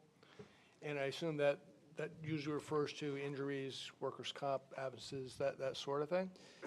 Sure. So essentially, the total employed is the number of people we have on the books at any given time. Yeah. But that doesn't necessarily mean that they're available. Right. So we can hire a new officer who takes a year and a half to get through the police academy. So while we're paying his salary, that person is not on the road and roadworthy. And where they are, when they become eligible for the road and servicing our town, it's reflected in the change in the line. So the major components of that delta are absence due to injury. Those are on the payroll but still in training. That's another example you just gave. Correct. Anything else? Those are the 2 big ones? Those are the drivers. Okay. Because so this chart goes back 3 years, and for most of that time, until about 9 months ago, the delta was no more than 2 officers or so. You see, for example, in June, July, the summer of '22, you're at full staff, full strength. And then you see a little bit of separation. You saw a little bit of a dip in June of '23, but then it narrows again. So you basically had 2 years plus of being close to full strength. But then about 9 months ago, it widens out a bit. In July of last year, going forward, you see this, noticeably bigger separation between those on the payroll and those available. And that has persisted for pretty much most of the last 9 months. So can you tell us generally, Sure. why is that number of unavailable people on the payroll, for the most part, so much greater during these last 9 months compared to the last couple of years? The last 9 months, we were up to 2 positions that were either unfilled or unavailable, but we had, at one point, again, I don't have that right in front of me, but I think about 9 people out on injury, workers' comp or off-duty injuries themselves, out of work. One of those metrics in there is an officer unavailable who's in training in the police academy. But particularly at the end of the middle of last year, I mentioned the 100-year storm. Our patrol division was devastated by injuries and drove through the roof the overtime, as you can see. What I was trying to, kind of a note to you here is if you look at the bottom of the page, the overtime numbers that you see there are really what it is to fill our minimum required shifts. This is not the going to events and going to community events. This is solely to fill the 4,015 mandatory shifts that we have per year. And reflect that. And you can see on the earlier side of the chart, about 120,000 of patrol-based overtime. We do code our overtime, so I can tell you what it's used for. But as you see those lines change and come down, you start seeing it driving up the overtime. You might ask what happened before 2022. I can speak to that firsthand. I was a lieutenant in charge of training, and preceding that, I think I personally ran at least 8 hiring process, application announcements, et cetera, to get us back to that point. That's kind of where I started the number. I could have gone back further, but I can assure you, and Mona, you can speak to this as well if you'd like, we don't operate on perfect conditions. We're always going to have a position that's unfilled. We're always going to have someone who's hurt. We're always going to be catching up. We've done very well, and to credit Ray and Mona, they've allowed us to start hiring kind of ahead of people. As an example, a lieutenant retired recently, and that was in March. And the process you see that I mentioned before about someone with an offer in their hand, we got ahead of that early and allowed to free up and give me the green light to hire, start moving faster, even if there's a little bit of crossover with that retirement and hiring of the officer. But it's unheard of to hire, at least in my history, and I mean, credit to the folks in the back of the room here who are running the hiring and getting it done. But we're going to have a gap from March 1st until May 12th to replace the lieutenant who just retired. That's extraordinary. And that's because I've gotten the support of the manager in his office and the staff behind me trying to fill the voids. But we started at the ask on the overtime, and what I'm telling you is that the increase needs to be there, and I honestly, it should be higher. Because with the change in that schedule, with the stretch that's going to put on us I'll give you an example. That schedule requires 19 people to run, okay? There's 3 shifts on midnight, 4 on days and 4 on evenings. And we need the 19 people minimum to make that drive. And under the new schedule, with 18 people, and by the chart you can see we've operated far less than that. That's 1 short. If we were to lose a midnight officer on the new schedule for the course of a year and have to fill that position and couldn't fill it, you're looking at $127,000 in overtime. The new schedule at 19 means that 92% of our shifts run at minimum. That's a fact. That's why I need more bodies. That's why I asked for another officer. That's why I asked for an increased overtime. I don't want to scare you if we lose 2 officers, because it gets worse.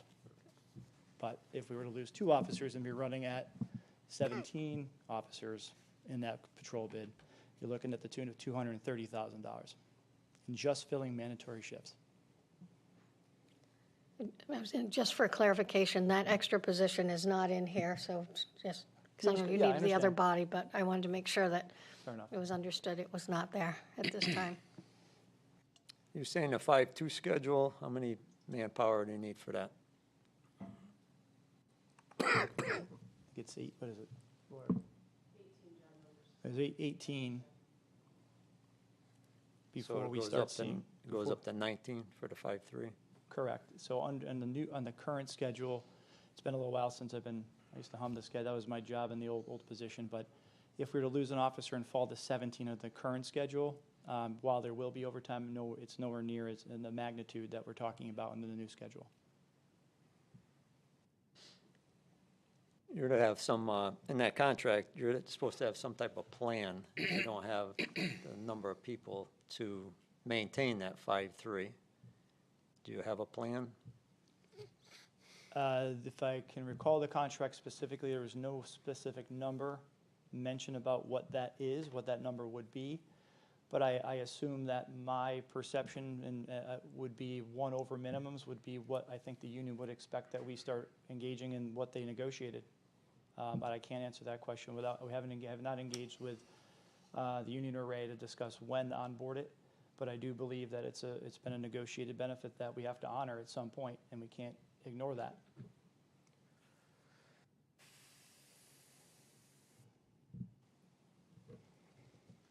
This might be a question for Mona and Chief.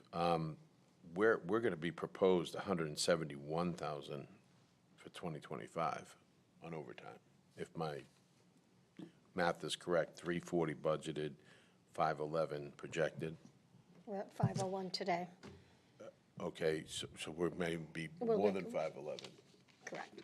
So we could be close to 200,000 over the projected overtime from last year. And that was obviously due to a lot of workman comp based on this chart that the chief gave us. It looks like that's improving if that line keeps going up. More people are coming back off of comp. I'm sorry to interrupt. We have two coming in with firm offers, just waiting for finalized paperwork on one, and a second shortly behind that, which would put us back to that red line being touched with, I'm sorry, I'm with looking at being the total dark employed. blue line. Yeah. Yeah. So we still need about a month to train them, but we are getting closer to seeing another shift in that chart. Okay, and the light blue line going up is the additional position, I assume? That's the 42nd position that the funding was allocated Okay. so that I could fill it. Okay. So I guess my point, I'm not even sure you're asking for enough. I mean, I'm seeing because you're going to improve the situation with less people, hopefully, not to jinx it, on workman's comp. And yeah, you're correct. I mean, But you're going to increase it because of the 5-3 thing. yes. So we better hope nobody gets hurt a little bit. Exactly. Exactly. I think another year like this, then this recommendation would not fit. So let's hope this is the exception, not the norm.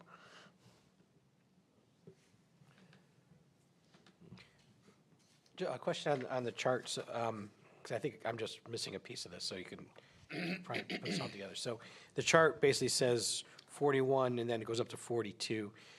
Online, it says we're 36 full-time equivalents, and I think there's 2 more coming, so that'd be 38. So what's the difference between that and the 41 to 42?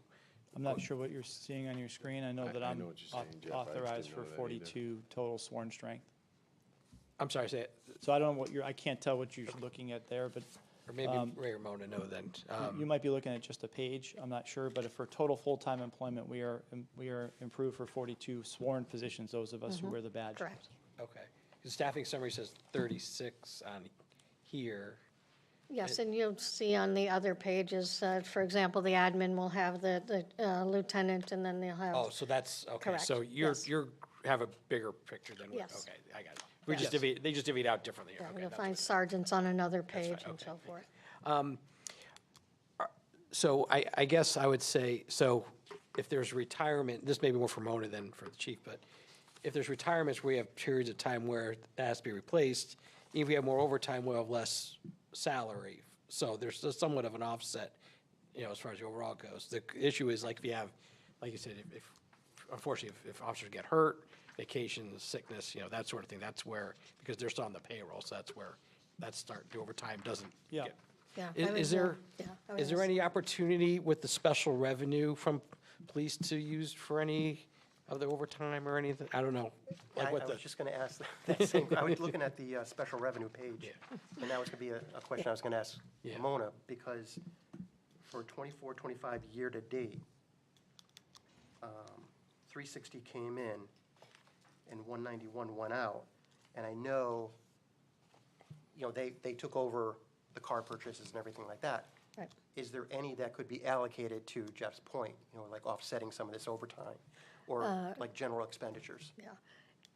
So can it offset the other overtime in these situations? That would be no, because it has to be, again, it's a fee for service.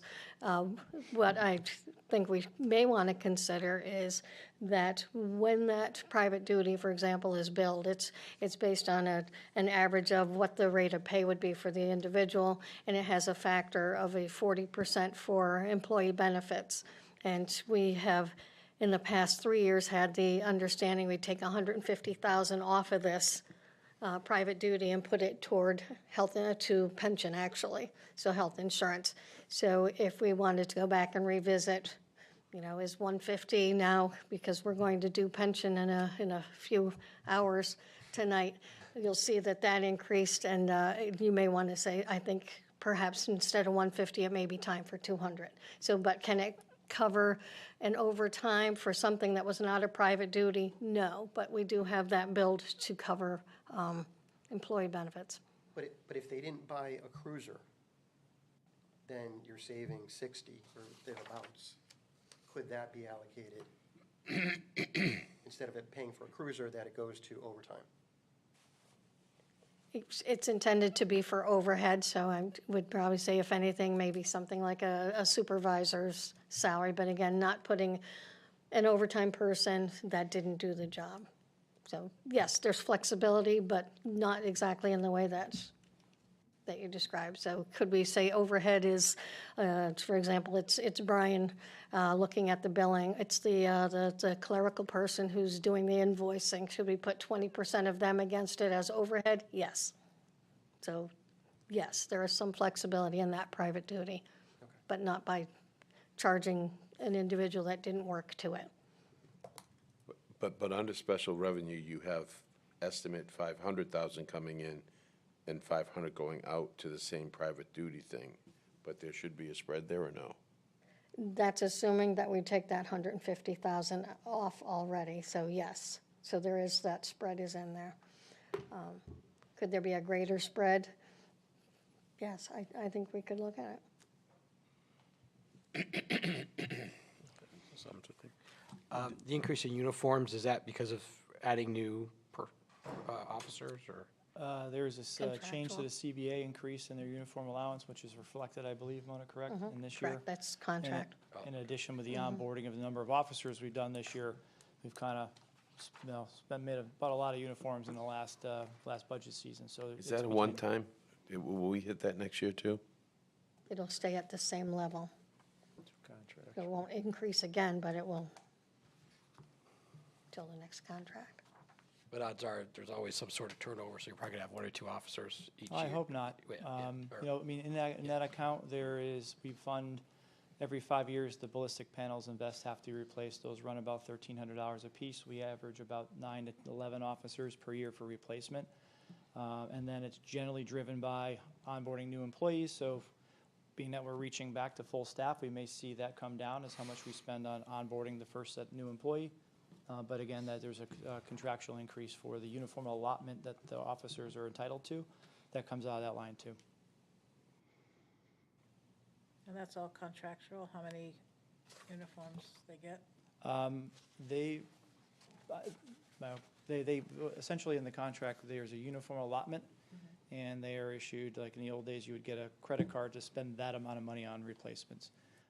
So every officer is entitled to, I don't know the dollar amount off the top of my head, but that's essentially, they're replacing their uniforms on there. We don't do a quartermaster system. They are given that money to keep their uniforms up to date and replaced on an annual basis. But that's by the contractor sets the amount. That's correct. Yeah. They have to use it on the uniform, by the way? Just curious. Yes. Oh, yeah. Okay. With the overtime going over budgeted, where does that money come from? Offset them. Thanks for asking that one. And this is not the first time that it's gone over. I know Chief Clinton and I have looked at that. We've looked historically. I think this tends to be one of those, similar to what we're doing now, is wishful thinking that this is not going to be the year that it's bad. So I'd say historic, this line item tends to be budgeted and the expenditures are going over because the reality just exceeded it. So, and where does that come from? First of all, we try to look at the bottom line of the page. I don't know if you recall last year, we reduced the full-time salaries by 90,000 because we knew the turnover was going to help us with this. And I'd say in most situations, that would have worked well as he's filling in positions. It's those positions where we're still paying them, so there's not the cushion. So a vacancy is not covering, or the full-time's not covering the overtime. So in this particular case, this is going to be contingency. I get to talk about that one later today, too. And we've got $450,000 reserved for the entire town, so $100 million budget. I got 450 of accuracy, and this is the type of item that would go against the contingency. Of course, if we had 3 or 4 retirements happen and a couple of snowstorms, which we had, your contingency would be done for the year. So I think it's important to, it's good to get the right level budgeting in there. So I think this is probably optimistic or hoping that this year will not repeat itself. I have a question about how retirements are handled. Chief, when you know that someone is planning to retire, or you can predict with, a high degree of confidence they're about to retire based on their, how many years they have in, for you to have no gap in service, you have to begin the onboarding process for somebody else many months in advance, right? Almost to get it right, it'd almost be 6 or 8 months before they leave, and hope that we don't, are paying 2 people at the same time for a brief period. But it takes us 6 months to run a process, and officers, it's a personal choice. They're not going to come knock on our door. Some do. Some say, man, I have 6 months, and I'm giving you fair warning. And others, it's something they think about, and they wake up in the morning, and I haven't seen that yet, but the last lieutenant retired was nice enough to tell us, I'm leaving. I'm giving you fair warning. And that was great, because that's why we're able to bring his replacement on board in 2 weeks. So where I was going with that was that when you know that a retirement is coming, to avoid that gap in service, because of that lag time, you're going to have an overlap period where you're, in effect, paying 2 people for that one position, because one person either at the academy, or if it's a new person, I guess typically, if it's a new hire, you're going to be paying 2 for 1 for some period of time. Or alternatively, to avoid that, you can wait for the person to retire and start the process after they leave, which leaves you short-staffed, and then you have to fill it with overtime. How do you typically handle it? Is it one or the other, or just kind of a mix? That's the quagmire. If we have the intelligence, the information, and we know, then we'll jump on it early, and that's the example I was sharing with you, that we were able to replace that retirement within months because we had the notice. In some cases, we have officers, 2023, we had an officer leave for the state police as an example, with maybe we got 2.5, 3 weeks notice, official notice. We might know some information, but that's until we see the resignation saying, here's my date of departure. We can't just take a guess and gamble and start a hiring process, offer someone a job, and then they say, just kidding. We kind of got to get ourselves a little bit of trouble. So you're right, it's difficult. I can tell you that the team back here, with what we do for hiring, we're being proactive where we can, when we can.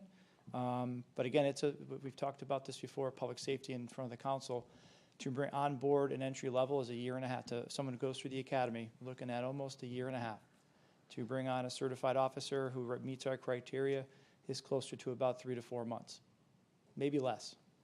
Brian, if I, sorry, it's a bright light, but yeah, just a little, that to retire, they need 90 days in advance. So if you're going to retire, you can't say I'm retiring and put it in tomorrow. So there's a 90-day window that they have. So not that it's a great window, but it's a window.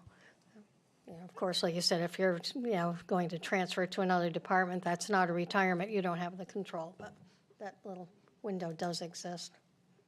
Okay, thank you. I'm just curious. From what you know with the towns in Hartford County, how many have supers? Well, a super program that's, in my world, that's two, supers generally are working road jobs, maybe covering a special event. We do have that program. We started it about a year ago. We've had one person asked to be part of the program. We keep their certification, but due to a CBA limitation, they only can be used for private duty.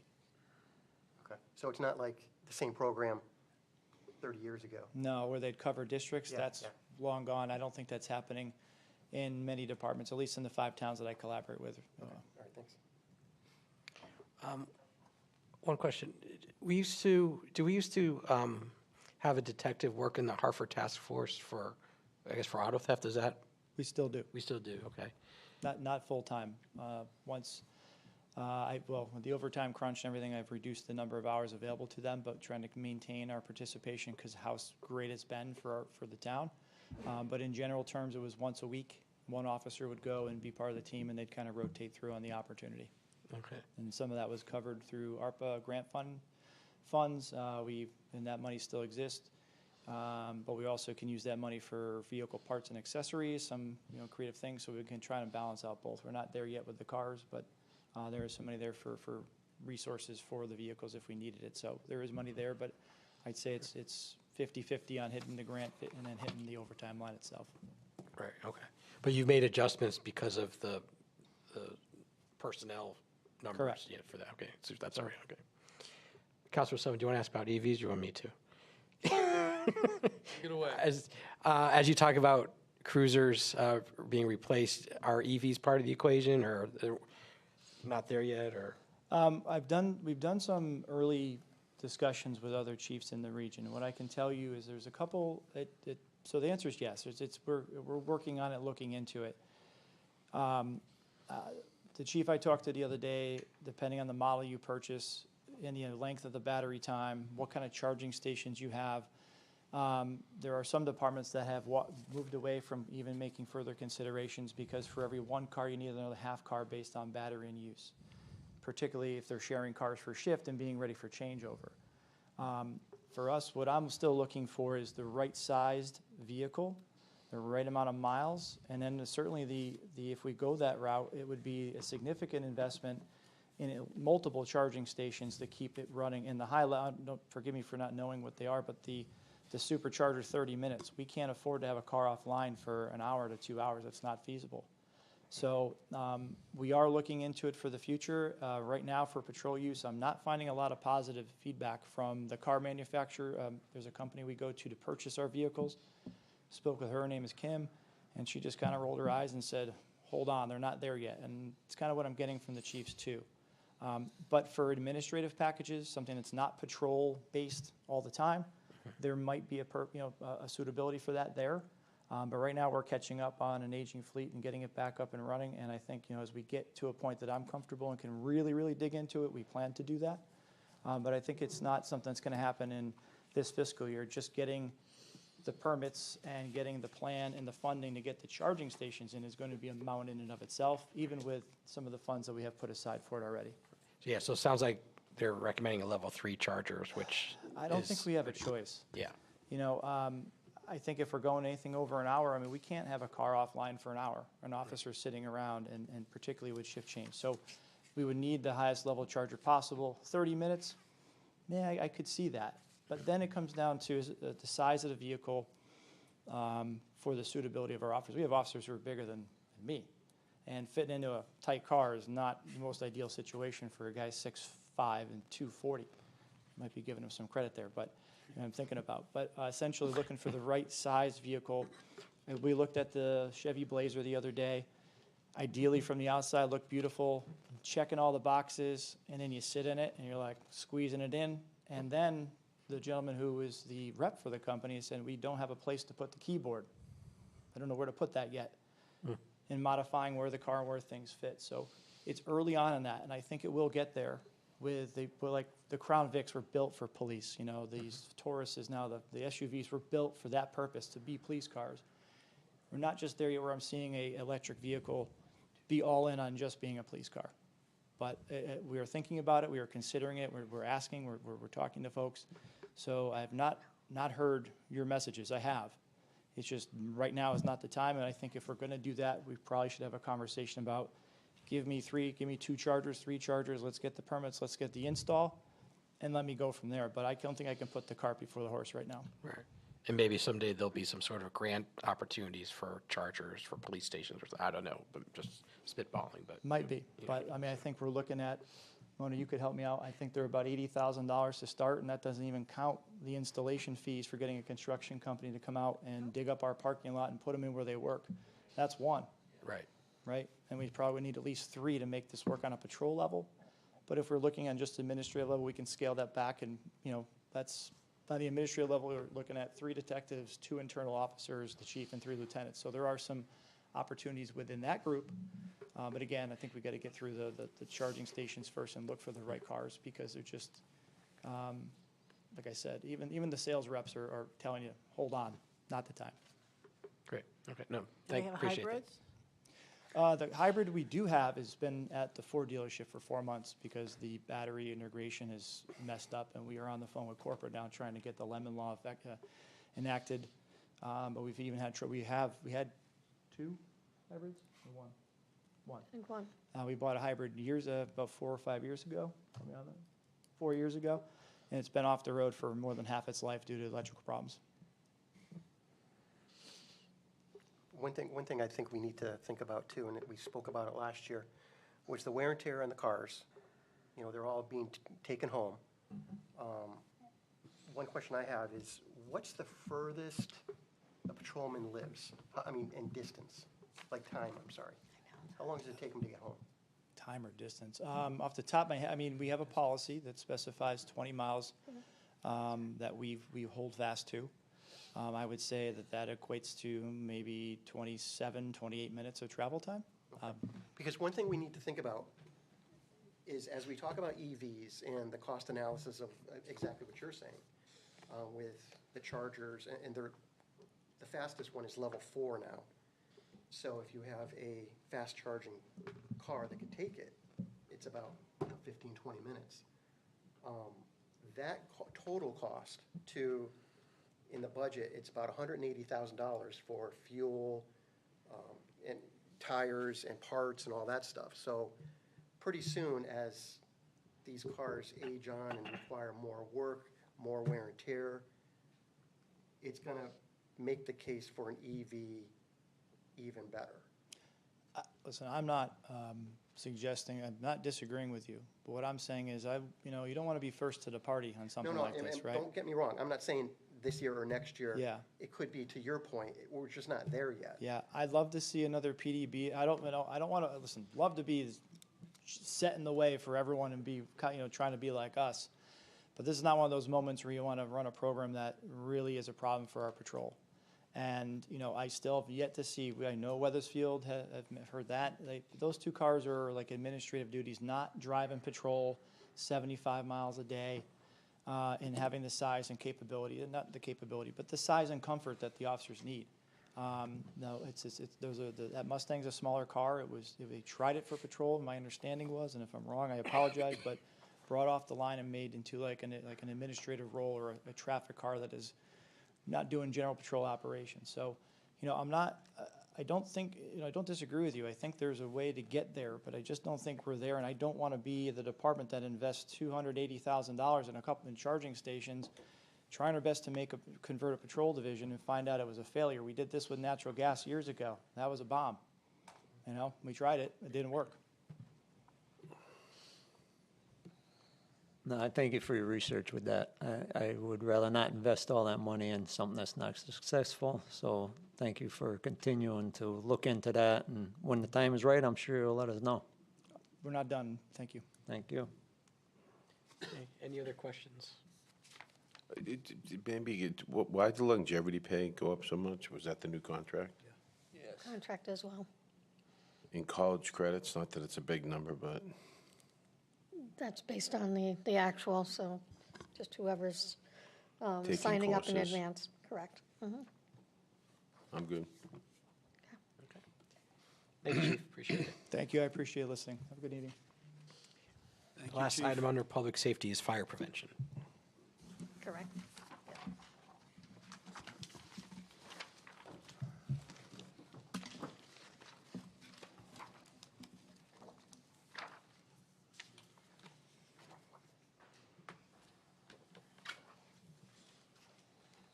It's page 105. The next guest of honor is Fire Marshal Renstrom. Good evening.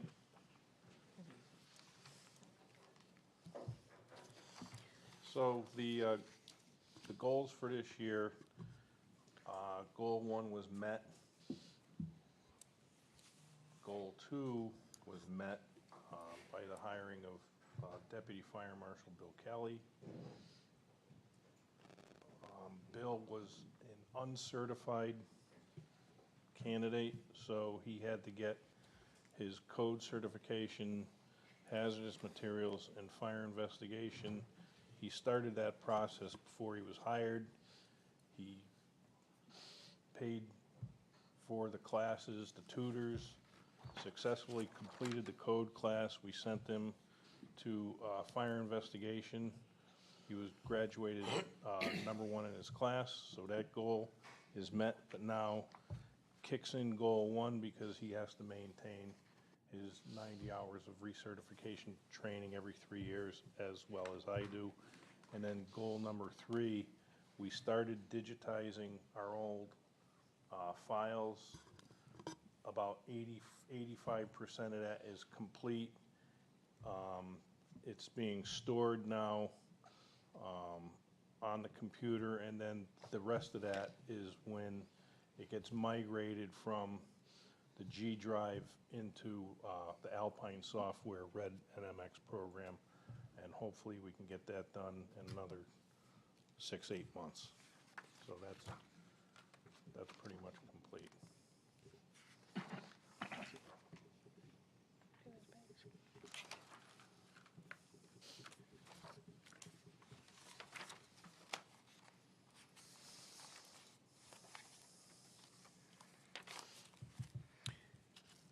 Okay, quickly, page 107.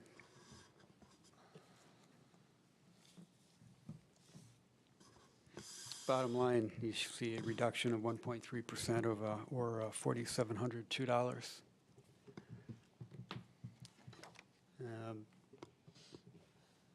Going up to part-time salaries, you see a reduction of 2.3%. I'm sorry, full-time salaries, a reduction of 2.3%, or $5,622. Excuse me. And an increase in part-time salaries of $1,500, or 37.5%. Then moving down to uniforms and cleaning, a 25% increase of $500. And we'll just skip over the telephone. Photocopier stuff here. Pardon? Yeah. Minus signs tend to keep the conversation real short. Where's your part-time employees? So we have a part-time employee that's implementing our objective number 3 to get the information digitized and then move it into Alpine software. And then we also do hire part-time people to do fire watches. Fire watches of what? Well, we do the town events, and just recently we had an issue at an apartment complex with their fire alarm system, so we had to have a fire watch, so we hired guys to do that. Do you think once you get your data system up, that'll That'll go come down down, next year, or if you complete it? Thanks. Any other questions? Great. Thank you. We're moving on to Section D, Public Works. First sub-item is highway roads.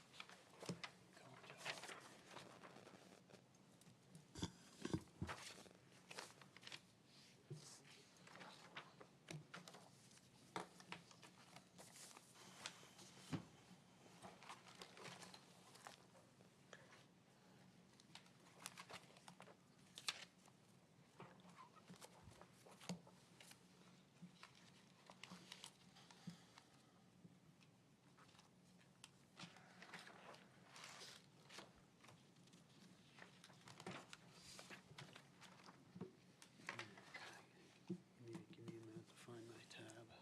111. Oops, sorry. 113, road maintenance. You want to take a 5-minute break? Yes, I think that's, am I? Can we take a 5-minute break? Sure. Do you need to have a motion, or can we just do it? Oh, we have to make a motion. Motion for a 5-minute recess. Second. All in favor? Aye. Aye.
Okay, the budget meeting is coming out of recess. We are now resuming with item D, Public Works, and the first sub-item is Highway Roads.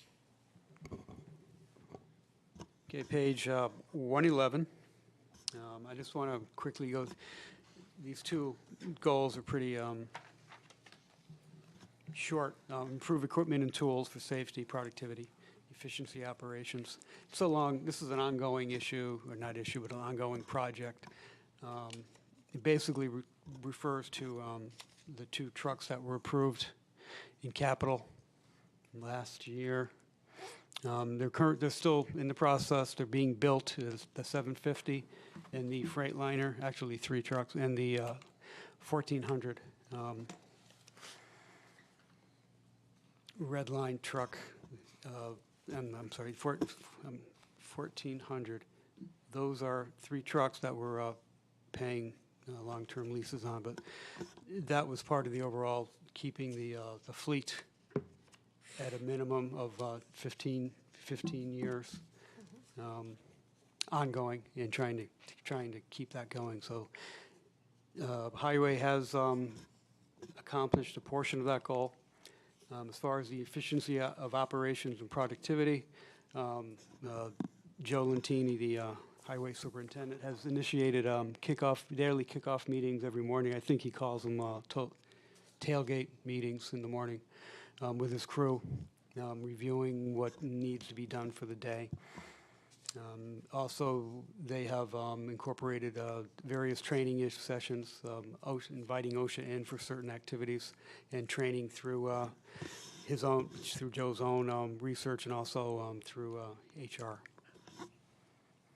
And goal 2, maintain and improve roads and the entire transportation system. They do that every day, every year. Just for example, last past fall, they were replacing curbing, catch basin for the Autumn Circle, Fox Hill Road area. They do that every year. Every time there was a project for road paving, Joe's crew is out doing what they need to do, which is basically replacing curbing, backfilling curbing, landscaping, looking at the drainage system to make sure everything is in accordance with engineering. So that's ongoing, continue year by year, every year.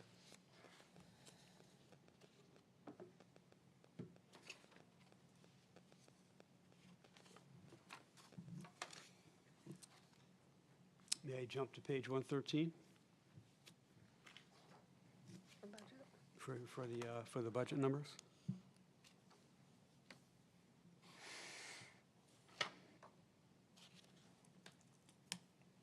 Bottom line total increase is $94,748, of which $61,948 is in full-time salaries. The increase, that is. Overtime, we are budgeting a 0% increase. As far as training goes, we're reducing training by $4,200. Training through the union IOUE, in-house training in OSHA, will be folded into this line item, thereby helping us reduce those costs.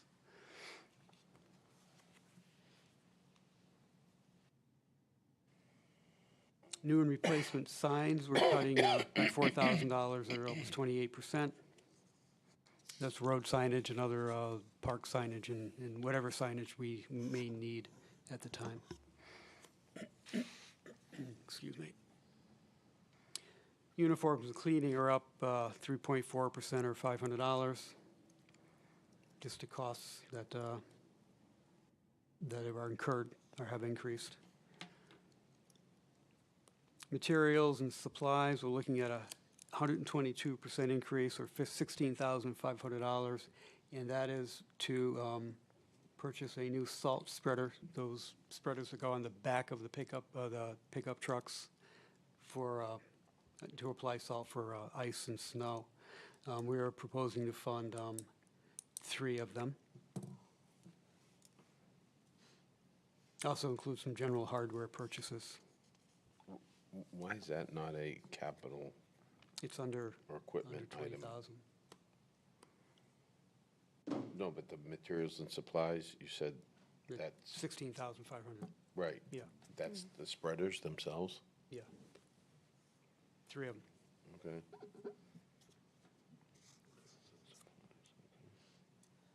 Salt and free treatment is up $13,000.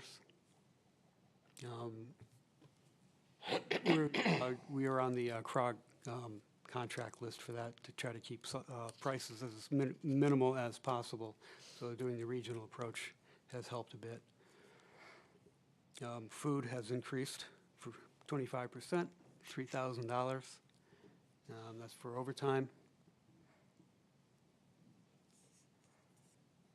And maintenance and equipment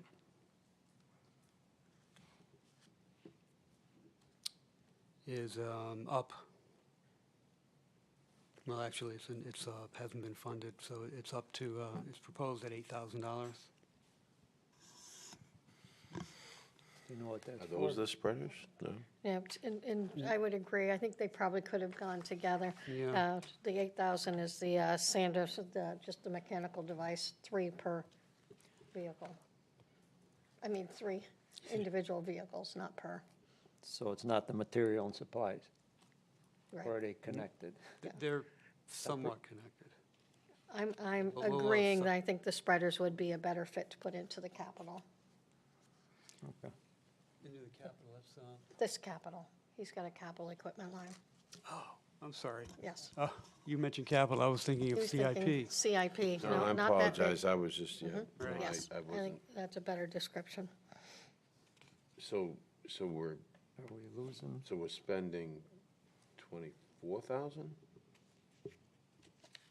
On For that? which line? Which one? Yeah. Well, the 16.5, is that other materials, or is, what's the 8,000 then? That. All right, there we go. Joe Lentini, Highway Got you up here, Joe. Superintendent. Currently, our system for spreading the salt with, it's called a Rex Roth, and those units, we can't get replacement, we can't get parts. So they're failing. That $8,000 is gonna be for 3 units for me to replace those Rex Okay. Roth units, okay? That's the $8,000, that's a Okay. new line item. And 'Cause then this the is just- materials. Just started happening in the last 2 years, that I can't, and to replace the Rex Roth is double that price for just 1 unit. So that's why we're gonna go to a whole new system. Good. That's a quarter of the cost, and get 3 to replace 3 Rex Roths. That's the $8,000. So that is separate from the materials. And then what would the 16.5 be, just? The 16.5 is, that's, let me just put my eyes on, because I do have notes. That was your line item for The- spreaders. The materials and supplies.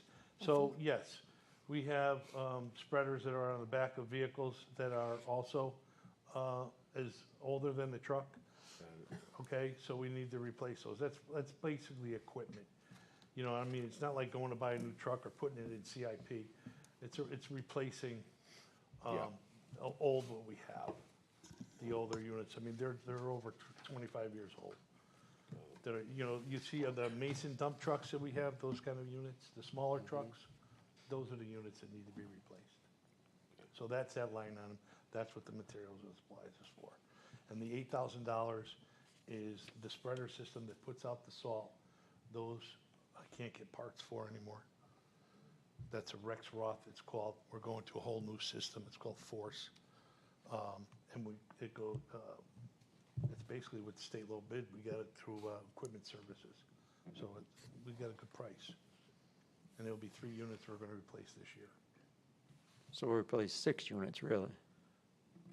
6 trucks worth of spreader equipment. 3 smaller. Yeah, I didn't write the exact price of what it is, but the $8,000 will afford me 3 new units for to get rid of the old Rex Roth. Understood, but what's the bigger truck. 16.5? The 16.5, that's the spreader that the salt holds, that spreads, that's a whole different unit. That's a Okay. unit that sits in the truck. That's separate from this. What size trucks are these? we're Mason talking? dump trucks. That's what I just mentioned, Mason dumps. The Mason dump trucks? All three of them. Yeah. Well, we also have Park and Rec too. I mean, you know, Yeah. we help each other out. You know, it's my snow program. Mona, should part of that 16.5 be classified to the maintenance equipment? So when we compare Yes. year over year, we're Yeah. really just seeing materials and supplies? Yes, absolutely. Yes, I would take that, because we had estimated it was 5,600 for Right. each one of the spreaders, so I think, yes, you definitely take I that think you just- 16,000 and move it for a better description. Yeah.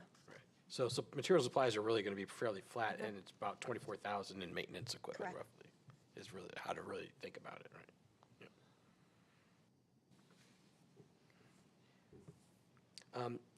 Can I ask about the salt and pre-treatment number? We're at about 70,000. I don't think we're going to have any more storms this year.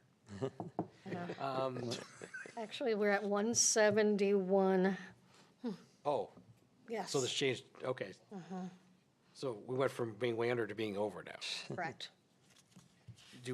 Is any of that pre-purchased for the next season? No, that's it. That was what I bought in February. And we've gone through When we it? got bombarded with those 3 or 4 storms, 3 weekends in a row there. We got hammered. There was I think you had a rain, March snow, delivery, sleet, yeah. ice. Yeah. Okay. But you will have some in the salt shed, so Oh, you're not gonna yeah, enter we're- July with an I empty. can start next year. Yes. Right now, I don't have to make any purchases. We're ready to roll. I mean, because obviously March was quiet and April, we only had the one event. So we've been lucky. I'll take your knock on wood. So I don't know how much supply we have, but do we need 155 budget if we have a supply from this year going to next year? I never want to take that chance, because if you're short, what do you do when I have to get emergency vehicles, ambulances, police around town? And I don't have material because. Yeah, I just have no idea like how much stock, how much inventory we I mean, have. in years past, you know, you try to you try to figure 20, 29 events, is what you're thinking. Right now, that's been our last 5 years, because it's been quiet. But, you know, eventually, it's gonna only get worse, I believe. We've been lucky the last 5 years. And how many events do you think we have inventory to cover? Until I have to purchase? Yeah. I would say, depending on, every event is different. The last event was ice and sleet, and we were out here for 42 hours, I think I was. We were out here Saturday, I got here Saturday at noon, I left Monday at 9:30. Joe, how about, is it like half, you got half in there now, half full? No, I'm a little more than half. I'm not stuffed, but we're more than half. And let's say it's winter and how difficult is it to order another load when, you're down, when it's As long, I pre-ordered 4,000 ton right now. That, I do that through the CROG. Morton Salt is the state low bid. You can't get any from anywhere else. They're it, down in New Haven. So right now, I pre-ordered 4,000 ton for next season. I make a phone call, and usually in a week, I get the delivery. So if I know I'm gonna get 3 or 4 storms, I'm calling, and I'm gonna get the order in, 8 days instead of 2 weeks or 3 weeks. I don't wanna, we try to set ourselves up We in don't want to run advance. out. If I know, you try to watch a 30-day forecast. And if I'm gonna get hammered, like we did in February, because February was nasty, and that was the last order was in February, because we were down to probably 1 storm. We were depleting. So I don't want to I mean, propose. I haven't seen the back of the salt shed till this year. I've been here 9 years. This is the first time. In February, I was nervous. Because I don't know if you recall, but there was problems with a lot of people getting salt But, you know, we were lucky, I stayed on top of it.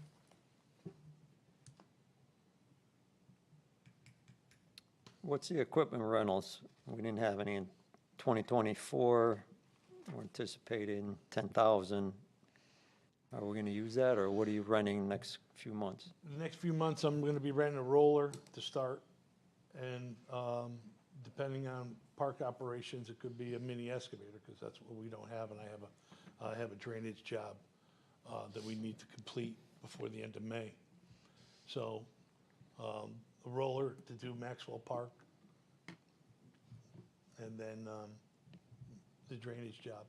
But, you know, it's, also, I like to use it to screen the topsoil that we back up the curb. Don't we have a mini excavator now? Not a mini, small one, Oh, for like somebody's backyard. We have an easement where I have a pipe going between a pool and a fence, and, you know, we might need to rent the equipment, depending on parks. Okay. Timing, you know, I usually work with, you know, communicate with them. What's the street lighting, that line item? What's that all about? That's the street lights that are on all the streets. That's Eversource. That's the actual electric bill for the Yeah. streetlights. That seems a little low right now. Actual. Oh, did I bring the actual? Our solar farm doesn't help with that, right? It does, well, yeah, you can make me have that. Yeah, it's supposed to. You don't want me to go on my solar farm? And that's exactly what you're seeing there, is because in January, we don't get the solar farm bills, but then you're seeing it pick up, so it'd be about an extra 30,000 per month on that, so that's what you're missing now. So yes, it does, but then we don't get charged on solar farm in the January month, and it'll pick up. So I didn't bring the actual on that, but it's probably closer to 180 at this point. You know, good question. If we didn't have enough money budgeted for salt, let's say we got killed next year, where would that money come from? Remember that contingency line I was telling you about that Brian was using for overtime? That's it. And/or, as we're experiencing this year, we had a freeze on expenses because we're seeing a combination of situation, one on the revenue and then the expenditure side, because we were watching, for example, the overtime in the police, and it wasn't being covered by vacancies. And then, you know, Joe had the extra storms that we weren't planning for, which was driving him over in overtime, over in salt. So these are a combination of efforts. Freeze, for example, is question of why is your equipment rental is zero? Because he's not going to rent any equipment until we say we've gathered enough to cover these overages. But he has to finish a project by the end of May, so that's gonna be in last year's budget. Well, yeah, not this proposed budget, so. Correct. Kind of the good news that when Fran was getting there was we have a project that we need the equipment rental, but we've got 20,000 right now sitting there theoretically, correct? Because we haven't used 10 yet this year, but we have 10 allocated. Ordinarily, you'd use it in this year. It's only by a resolution that we actually transfer something unexpended this year into the following. But our year ends on when? June 30th? Yes, yes. But he has to do it by the end of May. So we are gonna use it this He year. will. Well, Some of it. obviously, I'm gonna be sitting down. We're gonna be discussing that. I'm not gonna. All right. That's right. Come on, Joe. Well, He knows better. yeah, I know better. That's a sit-down that we need to have, that we're gonna have. Your actual overtime, at least on this, was 129,000. What's your actual number? And he Yeah, is that- at 178.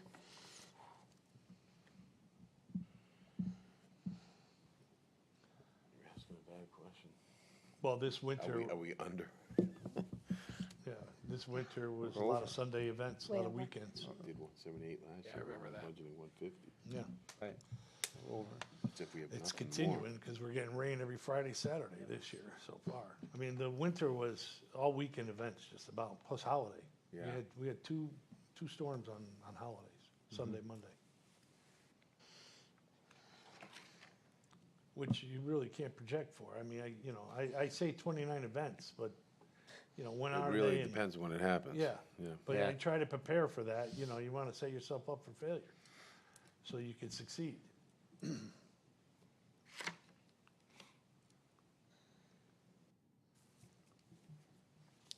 Any other questions? Thanks. Thank you. Highway garage? Might want to Still just Joe. stay there, Joe. Yep. Since you're up, Not so fast. you need to get that blood circulating. Okay. You want me to do the goals then? Yeah, sure. Well, Or you got, what? no, I can do something general for the goals. Goal number one is similar to, it ties into the goal number one we just talked about. Those are the purchase of the trucks, the F-Whip 750 and the Freightliner 1400, and keeping in line with the priority to keep the vehicles in a 15-year max format. Improve town facility or facilities. That kind of ties into our last. We did apply for a steep grant to help. Keep going, don't listen to me. To possibly replace the underground fuel tanks at the garage. We haven't heard yet, but that ties into this goal.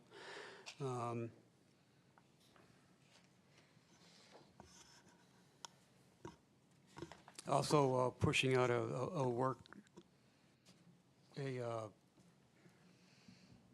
the portable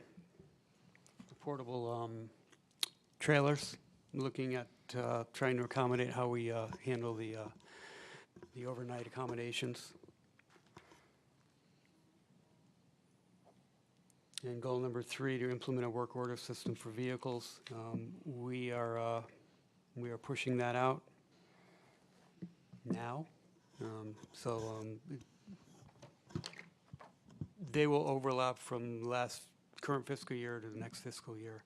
Because, some of these projects, particularly if we get a steep grant, that's going to be a long-term, almost probably a 8, 9, 10-month project. So there will be overlap between this year and next year. Joe, you want any details you want to add?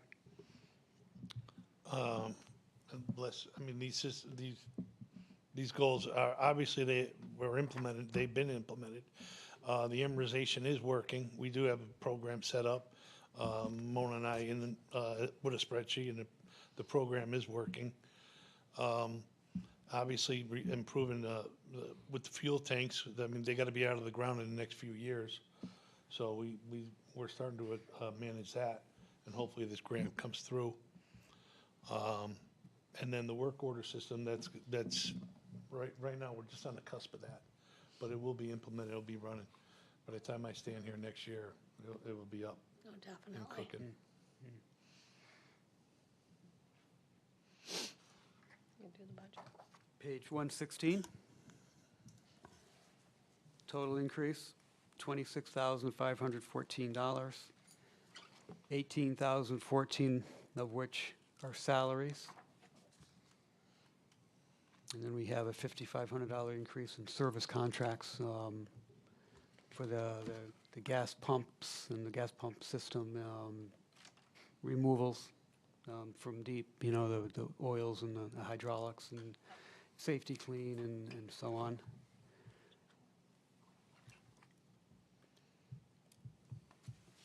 Moving down to equipment and supplies, we're looking at a $5,000 decrease, 20%.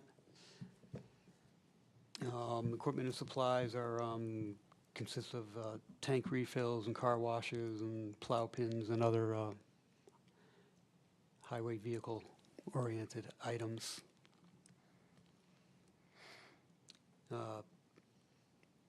$6,000 increase for just over 5% increase for motor fuel and lubricants. I believe that's just price increases that we're suffering from, correct? That's correct. Yeah. And then vehicle parts, $4,000 increase. Again, just price increases. And also, since we don't have the vehicles yet, those vehicles I mentioned, because they're currently being built.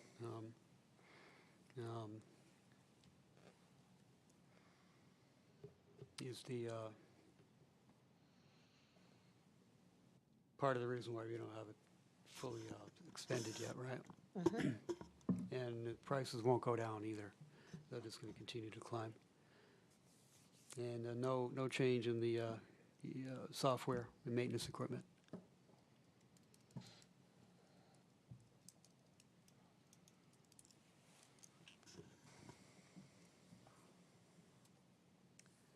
Last year with the tires and tubes, we gave you a big bump because you said you had a lot of loader tires and equipment, tires that you needed to replace.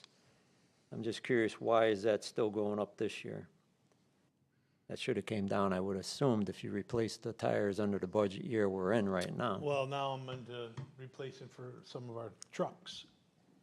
We just did 2 10-wheelers recently. That budget number might not be correct either, I don't think. Well, if you replaced them currently? It's this winter. Yeah, we're talking, what are your plans for next year? So next year, I mean, we're at 33,000, we went up from, we keep Well, going up. Do you have the actual one on that? It's 13 Yes, here. he is presently at 22,000. yeah, so for May, we're coming into May, you know, No, I understand, but last year you went up quite a bit, and I asked you, why were we jumping? And you said you replaced loader tires. which we did. We did replace those loaders. Okay, so my question is, why are we budgeting for this upcoming budget even more monies? We should have most of those equipments all brand-new tires. In other words, a one-time spend. No. Yeah. Not, well, for the equipment, yeah, the backhoes and the loaders, Okay. those 2 did get replaced, those 2 are done. Right. Big ticket items. Now, it's 6 and 10-wheelers. I thought you said you just did some of them. And with rims, we did 2. I got, I got 10 trucks, 10 big trucks. And actually, I just met with the mechanic on the heavy equipment side to discuss tires, and he's going through what we're gonna need moving forward. Okay. I believe 2 more 10-wheelers are gonna have to get done this coming year. So what is, if we're putting good money, necessary money, I should say, into the loaders and whatever, then the 6 and 10, 8-wheelers, whatever, Yeah. are we going to see a reprieve from that at some point then, or should we be allocating for the future anyways? That number, I think that number has been consistent if you look past with the years, I believe. I We mean, had there was a 18, couple of years where yeah. we didn't buy anything, Okay. you know? I don't know, Yeah, 2024, we spent 18. yeah. This year, we're 22, but we're probably going to hit close to that 32. Right, Yeah, absolutely. everything hinges on the mileage in the winter, you know. This winter, we only had, whatever, I think 12 events, so it wasn't that bad. We're not, I'm not using diesel and I'm not wearing tires or plow blades or anything else. But last summer was a busy summer with all the construction work, so we were using a lot more trucks, Yeah. I know, like Branch Street and, pardon me? Like the fire chief, he has an idea, like his trucks every 2 years because of the wear and tear. Can you have a feel for that? I know it depends, I but could get a better feel for it. I can't give you the exact answer right now, but I could get a feel for it. I could come up and just look at the hours of the vehicle, what I put on in I could do the last 5 years. I could put a little spreadsheet together to do that. Again, that system that we're trying to implement is part of that system and getting everything in there. Right now, it's handwritten, the notes. We want it in here so that I could see it, and then I can answer these questions. It'll be right in front of you, That RTA is gonna be magnificent. I mean, it's gonna be a good program. Where I could give you the answers. The fuel and lubricants, is that for the whole town, or is that just your department? That's Old Town. Whole town? Excluding the police Police. department. They have their own. And I think the bus. Okay. Is that going up because of usage? I mean, I don't know. I think gas prices are going down now, but And we, right, this year have locked in our price, so the next year. We lock it in? Okay. You said police pays for its own fuel? Here's a fuel line. Stop letting them come to you. How do you make me? You don't So- have fuel? No. You got parts? He's got parts. I pay for all the fuel. The fuel Oh, my comes gosh. from me. That's what I thought, yeah, Yeah. that's a lot of money. And Gina and the human Okay. services. The whole town. It's whole the town. parts that Basically. separate. Yeah, I got the whole town. Okay. How about the vehicles? Like, does the police vehicles come to you for repairs? Yeah, So those 4 mechanics are servicing. they're servicing their vehicles. That's correct. So you got how many mechanics? There's 2 that do the police vehicles. And other vehicles also. They also have the town fleet here. So they do the police, the town, they're taking care of vehicles that are 350 and lower. An F-350 pickup truck, that's gonna be more heavy equipment, and the other 2 mechanics are handling that. The rest of the equipment that's 250 and below, that's the 2 mechanics that are also for police. So they do parks, park and rec trucks, the 2 mechanics that also do police. They do all the vehicles here at Town Hall. They do facilities, BOE, BOE as well? yeah, They don't have their own line? no, they have me. Is there a crossover where they can work on each other's? Because I'm sure the under 350s Yeah, we, are listen, that overwhelmed. garage is, we're working collaboratively. We're all working together. If there's a vehicle that needs to get fixed and, you know, it's coming in and it's getting fixed. You know, it's just not dedicated to mechanics all the time, but that's what we're trying to do. We're trying to establish that, where, you know, you have these vehicles and you have these. If we need to cross over, we do. We help out. That, you know, whatever it takes, we're getting it done. Mona, you're right, there is 122 for motor fuel and lubricants on the page 94, under the police patrol. What's that about? Don't know. How's that work, Mona? Does that reimburse Joe, or how's it? No, what we do is with the fuel order, we're doing separating it by percentage of use. So we, again, because we're still a bit on a manual system here, but we track the usage, maybe like quarterly. I think this time it's probably been a little more than a quarter, but look at percentage of use and then apply the, Metric. yeah.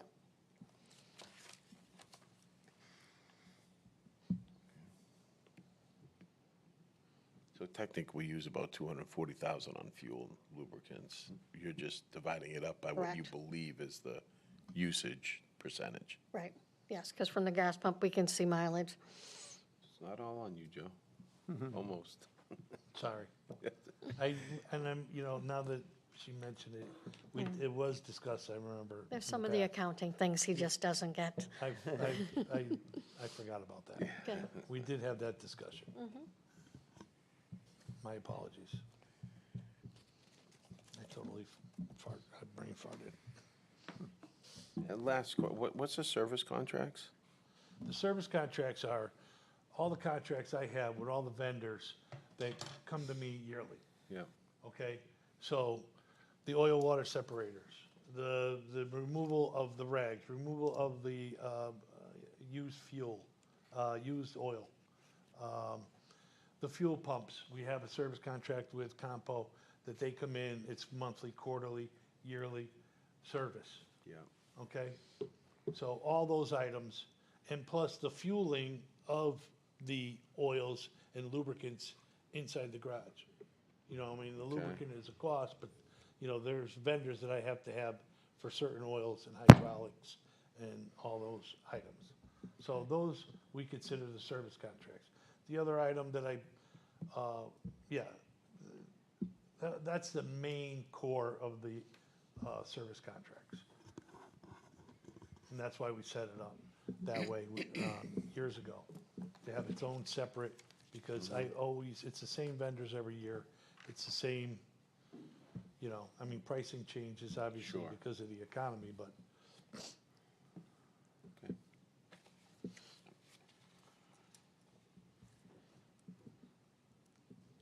Any other questions on Highway Garage? Hearing none.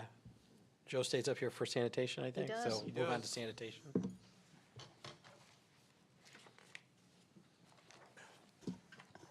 Page 17, 117. Last year goals,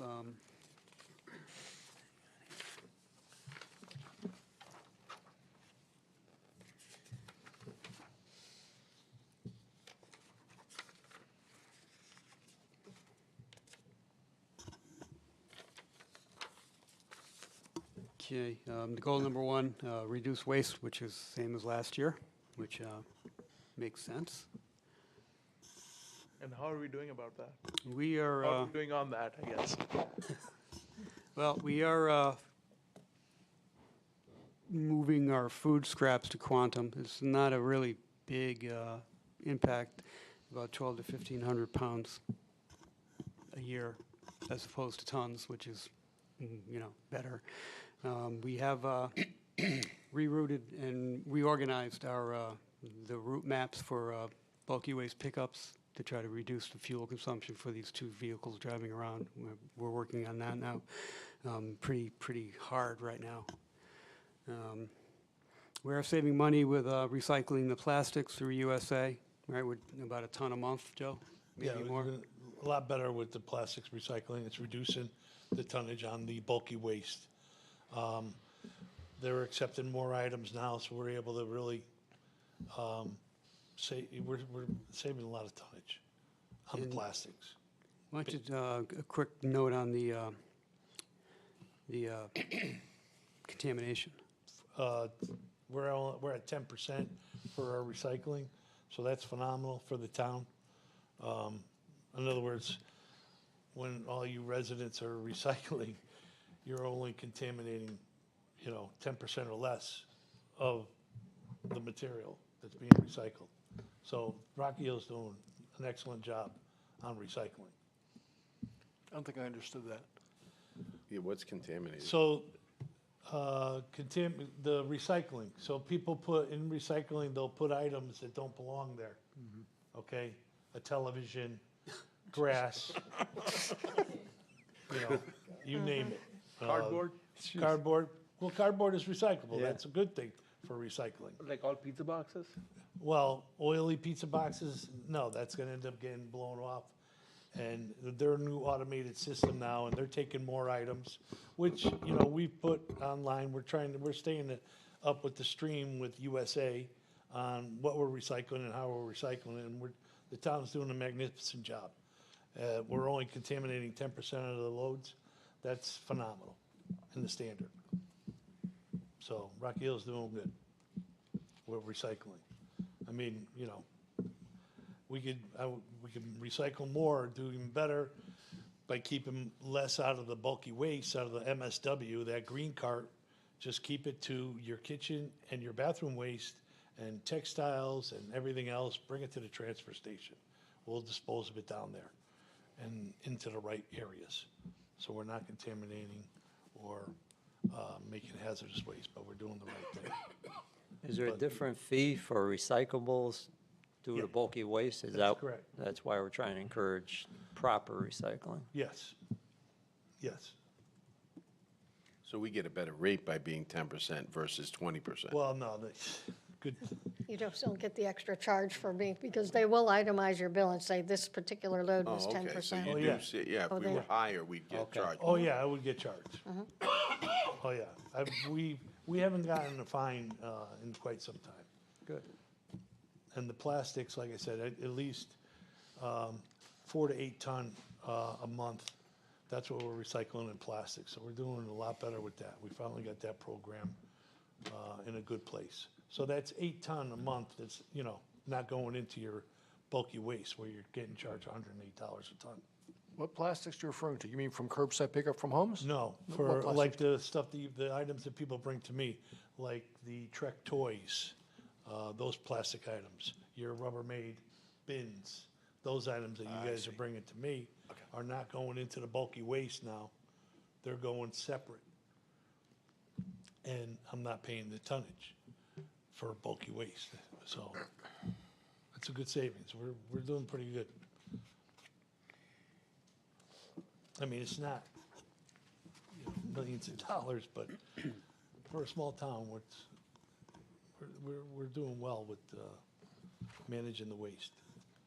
I'm thinking a video is going to be popping up soon. We'll be doing one of those videos that will be educating, particularly the contamination part. Wait till I get a tan. Yeah, I think you're tan enough, Joe. You have on your website what's proper to go in? Yes. Okay. Yes, all So public can look that at that. material is on there, what to put properly into the recycling. And for that matter, the trash too. Because I think, you know, in that video, we need to do a better job of reaching out to everybody and Absolutely. less MSW tonnage, less to put in your green barrels, and more to recycle and more to place at the transfer station or places where it needs to go. Textiles being a big one. That's a lot of weight that goes into that green cart. How often do we go out for different contractors, like bidding for garbage pickup? We just renewed our contract for trash. Is it yearly? Yeah. 4 years, I think. No, we did a 3-year. 3 year? I know Weathersfield uses Payne. Right. I'm not sure of the rate, though. I was just curious. Trash away. Well, did we go to bid last year? We did a renewal, and they had, the contractor we had, Trash Away, had agreed to go at no increase. And actually, I had checked with Weathersfield and was comparing their rates, and they were actually at about, I think it was 15 to 18% higher. So it was definitely in our best interest to Right. stay at an agreement to So in extend essence, for 0. in essence, you bid, yeah. Yes. The mayor has her hand raised via Zoom. She has a question or comment. You thought you could get away from it, Joe, because I'm not there, huh? No comment. Voice from above. So we had our CCSMM meeting today through DEEP. It's been a long time, so, you know, I don't know if you were on that meeting, but there is another round of grants that has been announced with a deadline of sometime late in June. And there's the first one that goes back to, you know, the organic food scrap pickup and the unit-based pricing, and it's not for pilots anymore, it's for permanent programs, which, you know, doesn't work for us. But then there's a second category that's sort of a catch-all that really enables municipalities to sort of experiment with either removing food scraps, like Greenwich, I think they just got 16,000 for having satellite drop-off locations, so in addition to their transfer station. And so I'm just wondering, are we still considering alternatives to getting, you know, more of the organic stuff out of the trash? Yes, so the last couple months, I have been communicating with Ray and Mona about that, because I have done a couple of programs like you did today, and I'm going to try to visit Manchester, because they have a program, they have satellites where they have containers located throughout the town where the resident uses, you know, their cell phone to open the unit and dispose of their food scrap waste into the unit. That's secured. I guess not even a bear can get into these units. I don't know, I did get some numbers on the costs. I didn't memorize them, I don't have them in my head. But we have had the communication, and I think we're gonna be implementing a program hopefully sooner than later. I would imagine by probably midsummer, I'm hoping. So that is in the works. Yeah. In fact, we were thinking of the NIPS program, so it's great to hear that this may be a better fit. And we could, What program? NIPS, that's the money we get from the little nip bottles. So, yeah. we've You got say that. nip? No. I really did say it, yeah. Yeah, and then my follow-up question is, through CROG, I really haven't paid much attention to, I think it's called CSWA. But I had mentioned it to Ray the other day, and we are a member town of that. And what do you think about opportunities to regionalize some of these, whether it's food scrap pickup or composting opportunities? And I ask because we learned today that there is legislation to actually fund some of the COGS to look into some regional programs. And I don't know where we sit with that concept. If you have an opinion. Ray, I see you're grabbing the mic. Go ahead. Joe, I can't visualize that, how, right now, like, how would that regionalism work? Maybe you have a better idea. Well, I know it's working in the southeastern part of the state with SCARA. They implemented a program where they're doing it, but they have land, they had property that they own, that they collect the trash throughout Groton, Norwich, and several other towns, Waterford, in that area, where they collect the food scraps at the curb, and then they bring them to a location where they have aeration, water, they make all that material into compost, along with leaves and wood chips and other items. So there would have to be for a lack of a better term, a landfill location. Yes, you need a landfill In the location, region, similar to a somewhere in the region. landfill location. And New Haven came down a couple of years ago because of the West Haven program, and they looked at our property. But you have to have water, you have to have electricity, you have to have all these items. And I know that they looked in the area where I compost leaves, and we wouldn't be able to do it. But to regionalize it and find a location, a landfill that's covered and not being used, I'm sure DEP would probably be interested in a program like that. Because then you have an area, you have a location, you just got to get electricity and water to it. Because those have to be turned constantly. Food scraps is already wet. There's a lot of water, there's a lot of moisture in that material, and you need a lot of leaves and wood chips in order to make it compost. But there are programs that are out there, and I know SCARA has started one, and I've been trying to reach out to find out more information about theirs. Thank you. You're welcome. Any other questions about sanitation? Well, we didn't go over the budget yet. Oh, I'm sorry, we didn't do Well, that. what's the build new transfer station, actually? That scares me slightly. Yeah, we don't propose to build a new transfer station. We're just looking at maybe ways to improve its efficiency, its layout, its ease of access for both residents and also staff to get in and operate more efficiently. So that's where we are. We've been looking at that now probably for almost a year, on and off, and almost every day we talk about how can we do this, can we do that, in concert with what we call the pit, down in Old Forge. Okay. And just let me jump to generate income, that last goal. There's been talk about how do we increase income, do we implement a fee like many towns do, maybe a yearly fee for transfer, or do we look at maybe looking at a fee for bulky waste, or restricting the, what we're picking up, just, different fee structures. I know Joe has done some research on that. We have a couple of spreadsheets that have been generated looking at regional towns, local towns, bordering towns, and what they do. So that's what we're looking at right now. The mayor's got her hand up again, so.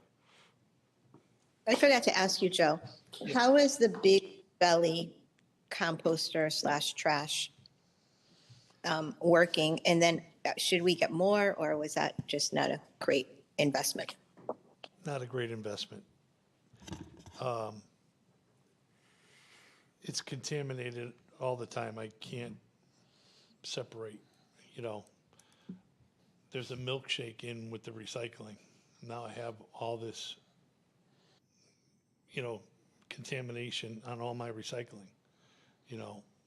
People they're throwing away things that dog poop bags in my recycling. I mean, basically that is just turned into a large garbage can, unfortunately. And I gotta clean it every week. I have to have a couple guys go out there with spray bottles and hot water, and clean them. It's not the place. Put it in a park or whatever. It needs to be somewhere where people are watching or on camera, because it gets contaminated, and unfortunately it all turns into trash, and there's nothing I could do. I'd have to screen all the plastics and put them under a hose for an hour and try to clean all the contamination off. And I don't have the personnel for that. So the Big Bellies is, it's not going to work in a park or a place where you can't monitor it, unfortunately. But I would say tell all the parks, like, you bring your trash in, you can bring it home. Don't put any barrels out there. Just like you go to Hammonasset, there's no garbage cans anywhere anymore. You bring your trash in, you take it home. That'll save some money. Fuel, hours.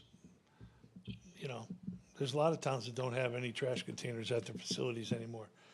Is there concern about littering? Well, if you've driven around, we're picking up litter anyway. I mean, I don't think it's going to be any worse than what we have now. And you got to put the word out. This is it. This is what you got to do. Wouldn't mind getting the cost on what we do spend on that. Just we're in sending future, men- not this budget, obviously, but. I have to send men out in trucks to go pick up these, Bless you. this trash. I know the Park and Rec director has an issue with that particular proposal. We've talked, but he has an issue with, he thinks it will be a problem if you get rid of all the trash cans in the parks. So it's something that we'll continue on discussing ways to remedy this problem. Especially at Elmridge, where you're going to concessions and buying things that you didn't bring, and now you have no place to throw them out. So that, so. Right. Concession areas, that's different. I do know that the Sustainable Rocky Hill Task Force is putting together a couple of workshops to sort of educate the public about what's in, what's out again, and maybe we can get some signage in the parks or something to sort of bolster whatever materials they're going to put out and whatever workshops they're going to host. Yeah, we can do that. Because it is all about, Absolutely. Quick question about the goals, the generating income. You said you guys are developing spreadsheets and stuff. Are you gonna We're be doing sharing research. that, or Yeah, we will. when we're gonna find out about that? Absolutely. Not during this budget process, but this coming fiscal year, probably over the summer and fall. We'll hopefully have the information. Thanks.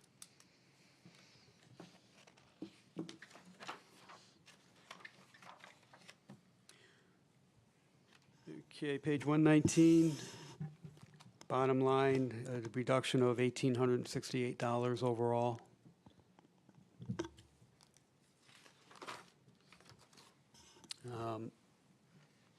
The bulk of that reduction falls to the full-time salaries, a reduction of $83,800. That's implementing the proposal in my budget to reduce staffing by 1. And then we have an increase in part-time salaries of $10,000. And then we have a fee under fees of $2,500. That's our annual donation to the Housing Authority for their sewer bill. We've been doing that historically for decades.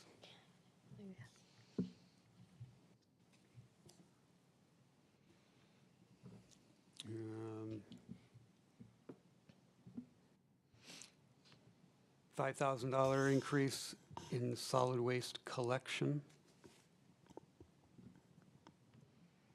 $2,000 increase for solid waste disposal contract. Both of these are contracts.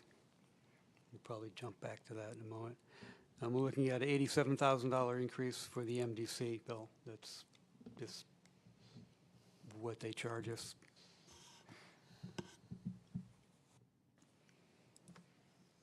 And $15,000 reduction in grinding.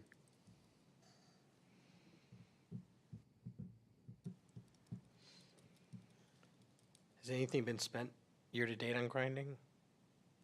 Oh, yes. Yes. Yes, I think The 48. 0 as of February. Yeah, actually, 48,000 of the 50. Oh, Yeah. He went grinding before the freeze. So we have a $10,000 drop in overtime and a $10,000 increase in part-time salaries, which is great, but I assume the part-timer is going to take away the need for overtime. Or am I wrong? I didn't, The, do you want me to? yeah, go ahead. Yeah, so actually, so the overtime obviously goes with the full-time employees, and if with the reduction of one, and so we would be able to have part-times who are already there to offset that. How many part-time employees are there? On varying levels of hours, you've got 4, 5. 5, Well, I'm sorry, 4. there's 4. No one's greater than 19 hours, we have one that's 6. With the overtime used to date, is that because we lost one of the full-timers, that's way down? Well, no, I'm full staff with the transfer, with the 4 part-timers. So typically, the overtime was for that Saturday, because the full-timers only work Monday through Friday. And if I was short part-timers, then I would ask the full-time employee to work, because I was short-staffed. So that money was, that was the fund for that. Because typically, the last few years, I've been short. It's tough to get help to work, especially on a Saturday from 7 to 1. But now we're staffed and it looks good, so. Mayor has a question. Excuse me. Ray, I have a question, or Mona, about fees generally. And I don't recall who sets the fees for the municipality, whether it's the department, and whether the council has any say in setting fees. And I'm thinking about it just in terms of generating revenue, because absent state authority, we can't have alternative streams of revenue. So we're relying on property taxes. And do we have any discretion over increasing fees generally? Fees are approved by the town council through the ordinance process. Just like building department fees, planning and zoning fees, any other fee we have is implemented by ordinance. So then we can take a look at those and see if it might make sense in certain areas, if not all areas, Right. to increase revenue, because you see projections, and I was just kind of curious about that. Thank you.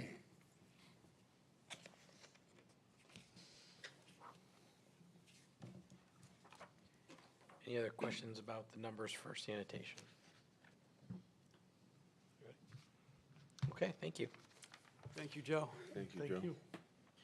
We're moving on to Section E, Employee Benefits and Insurance. First subsection is Employee Benefits.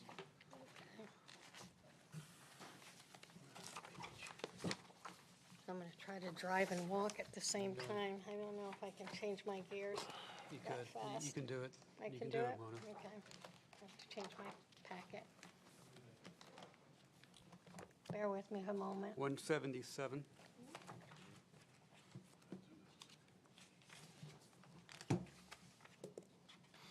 Okay. And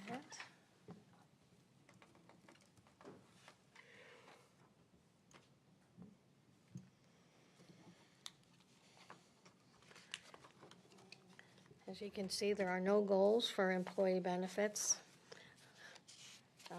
However, we did go to the state health insurance plan, which has helped us, although there is an increase. We're looking at the group insurance lines, 7.1% increase. The plan is actually up 8%. This is offset slightly by the premium share from employees. As we go through contract negotiations, we get a percentage returned. So we've seen some of our contracts we're moving toward, instead of 10%, moving them to 11 or 12. So this will help the increase on the group insurance. Social Security, actually, as we know, that only is the 7.65. That's adjusted for this year. I believe it was under budgeted, probably did not include some part-timers in the budget, so it's up slightly. Pension, that's where we got a big increase. Basically, in that pension, the $700,000 increase, about $450,000 of that goes to the police pension plan. The other 200 plus is from the general plan. And really what's driving that is probably a couple of items. On the police plan, they have what they call the 45-25. They work, if they're 45 years old and have 25 years of service, they go with a full retirement. And we actually had these are recommendations from the actuaries. It goes every 2 years. So in that 2-year period, we had a number of retirements in the 45-25 category, and some of those are kind of higher paid. We also had one individual that went out on a disability, which is a full pension, which again leads to that cost. Just combined with the status of the assets in the plan, which are actually good, but of course they have to plan for the next 2 years and price it accordingly. On the general plan, again, we had a couple of retirements, and that is just looking at this particular group is a closed plan. So as they start planning for this, and as our group that is in the plan age, it tends to get a little more expensive as we're trying to, I hate to put it out there, but looking at the mortality table and finding when people exceed what the mortality table is that we're using. And it sounds morbid, but those are the drivers of those. So again, you get about $450,000 for the police pension plan, $270,000 for the general plan. And let's see, longevity. It's just based on the actuals of the employees that are non-police staff in longevity.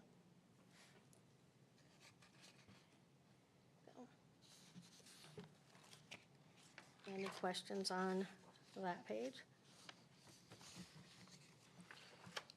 Actually, one question I do have, Mona, I'm just looking at the executive overview for investment income, and I'm not sure if that would apply to insurance with the pension and everything, but with the returns of 2024, wouldn't we have a more positive investment income? Because right now you're projecting a negative 8%. Are we on the revenue page for? Executive overview Okay, on yes, page 9. okay, that's all right. So yes, I think what we had this year is, I think, an aggressive number to reach, because we had been watching historically, just trying to build it up and stay with the market, looking at the actual interest, and this is just interest income on town revenues, not related to the insurance or pension, just to be clear on that. So this is just the town investment. And to be realistic, it looks like we will come under the budgeted amount and want to not over budget what we could collect. So rates are doing fine. I think we were aggressive in looking, or optimistic in what could be collected this year. Okay, thank you.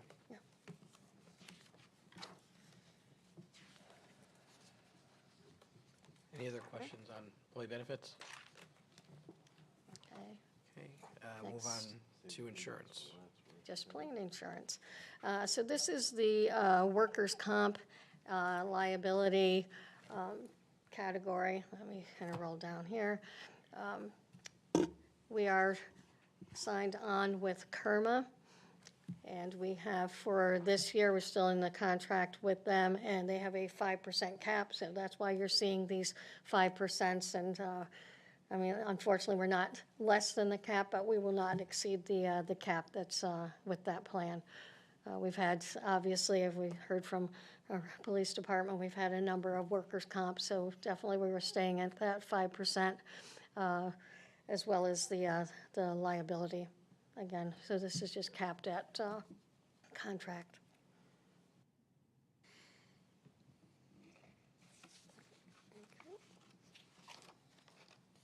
Any questions on that? Okay, we'll move on to contingency.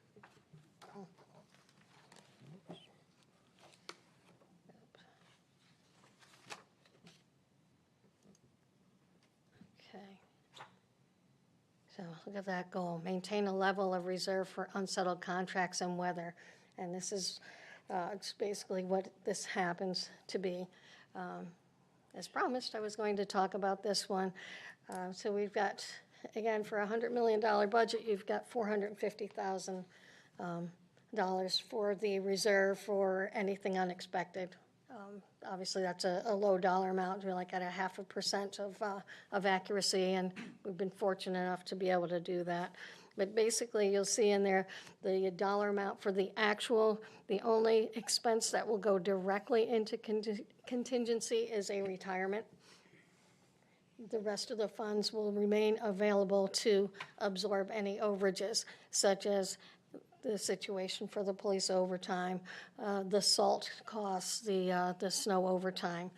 So what we've budgeted for, looking at this particular year, we will use all of that, and then like I said, and it was probably assisted with having the free situation where some departments will probably cover some of their own overages themselves.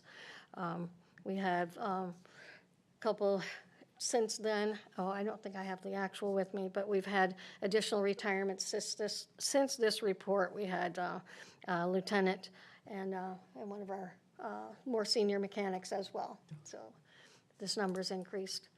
Planning for next year, I think what we try to do, and I try to do, is just look at the entire staff and who has how many years and so forth. So anticipating there's potentially 4 retirements, that'd be about $200,000 on the low side, depending on who it is that goes, could be up to 3. And again, leaving that cushion in for if we have a bad winter or an overtime situation. So that will be what is used to transfer to cover any overages. What is the fiscal 2025 going to look like right now? What do you think is going to end up? It will definitely be entirely used. We've got, let's see, I'm trying to think, what was his? I'm probably at about 200,000 in retirements alone. We had this one that happened earlier in the year that's showing up here. Then I had a lieutenant go, and then a larger mechanic. So just alone, it'll be the retirement payouts. Definitely we're using the remainder of that to cover a portion of what's going on in the overtime for police. And he had some salaries cushion that will help in there. So we should expect at least 400 of that going. So, Mona, when they go on the pension, that comes from the separate line item, which is for pension. These payouts here are things like if they have accrued vacation pay and unused sick time, that sort of thing. Exactly, that's what this is, final payout. Just, if we didn't use that money, would you be putting that back into the capital reserve? Yes, it goes to fund balance, and there have been years that happens. I mean, we've had some years where it's not a bad, winter, and and no one's retiring, and that amount of money will go to fund balance, which we would like to have as well. Mona, does the bond rating agencies look at the contingency balance reserve amount? No, not specifically, but they do obviously look at how you're closing out your year and this type of thing, you know, when you can absorb your own overages, looks favorable. So that's good planning. Okay. Yeah, They do, it does help. it helps, correct. Any other questions on contingency? Okay, we'll move on to our final major section, debt service, item G. First, our principal payments.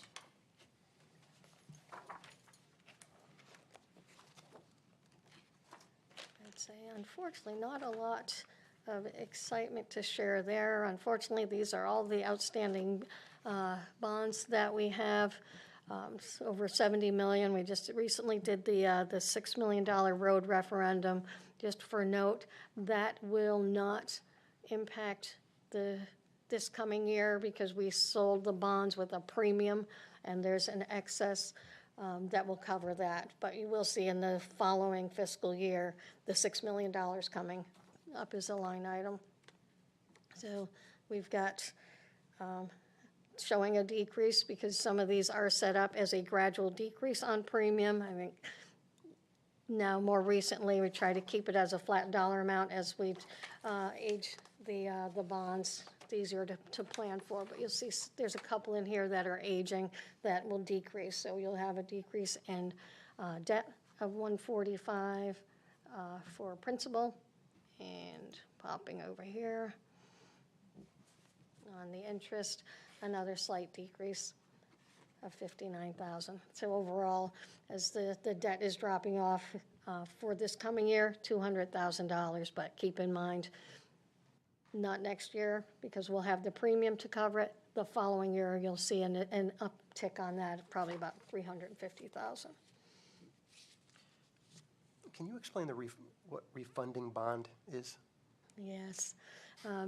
Some of those are, and let me see if I can find Is that a one roll-up of prior? It's exactly what it is. Okay. So if we had something that was old bond and we, sold it at, 7%, but we know we can go out and refinance it for 4%, that's what these are. Just if a good rate comes and there's a good possibility that something could come along even next year, and if it's a good rate, it'd be probably sometimes in our best interest to take advantage of it. Correct. Okay, thanks. Is there any debt that's going to be fully paid off for the next year or two? Any of the older? No, the aging actually, like I said, is going to go up a bit, and then you have a few years out, and I believe it's Yeah, I know going if to any of the be- older ones are coming off soon. Yeah, right. Trying to see which one drops off.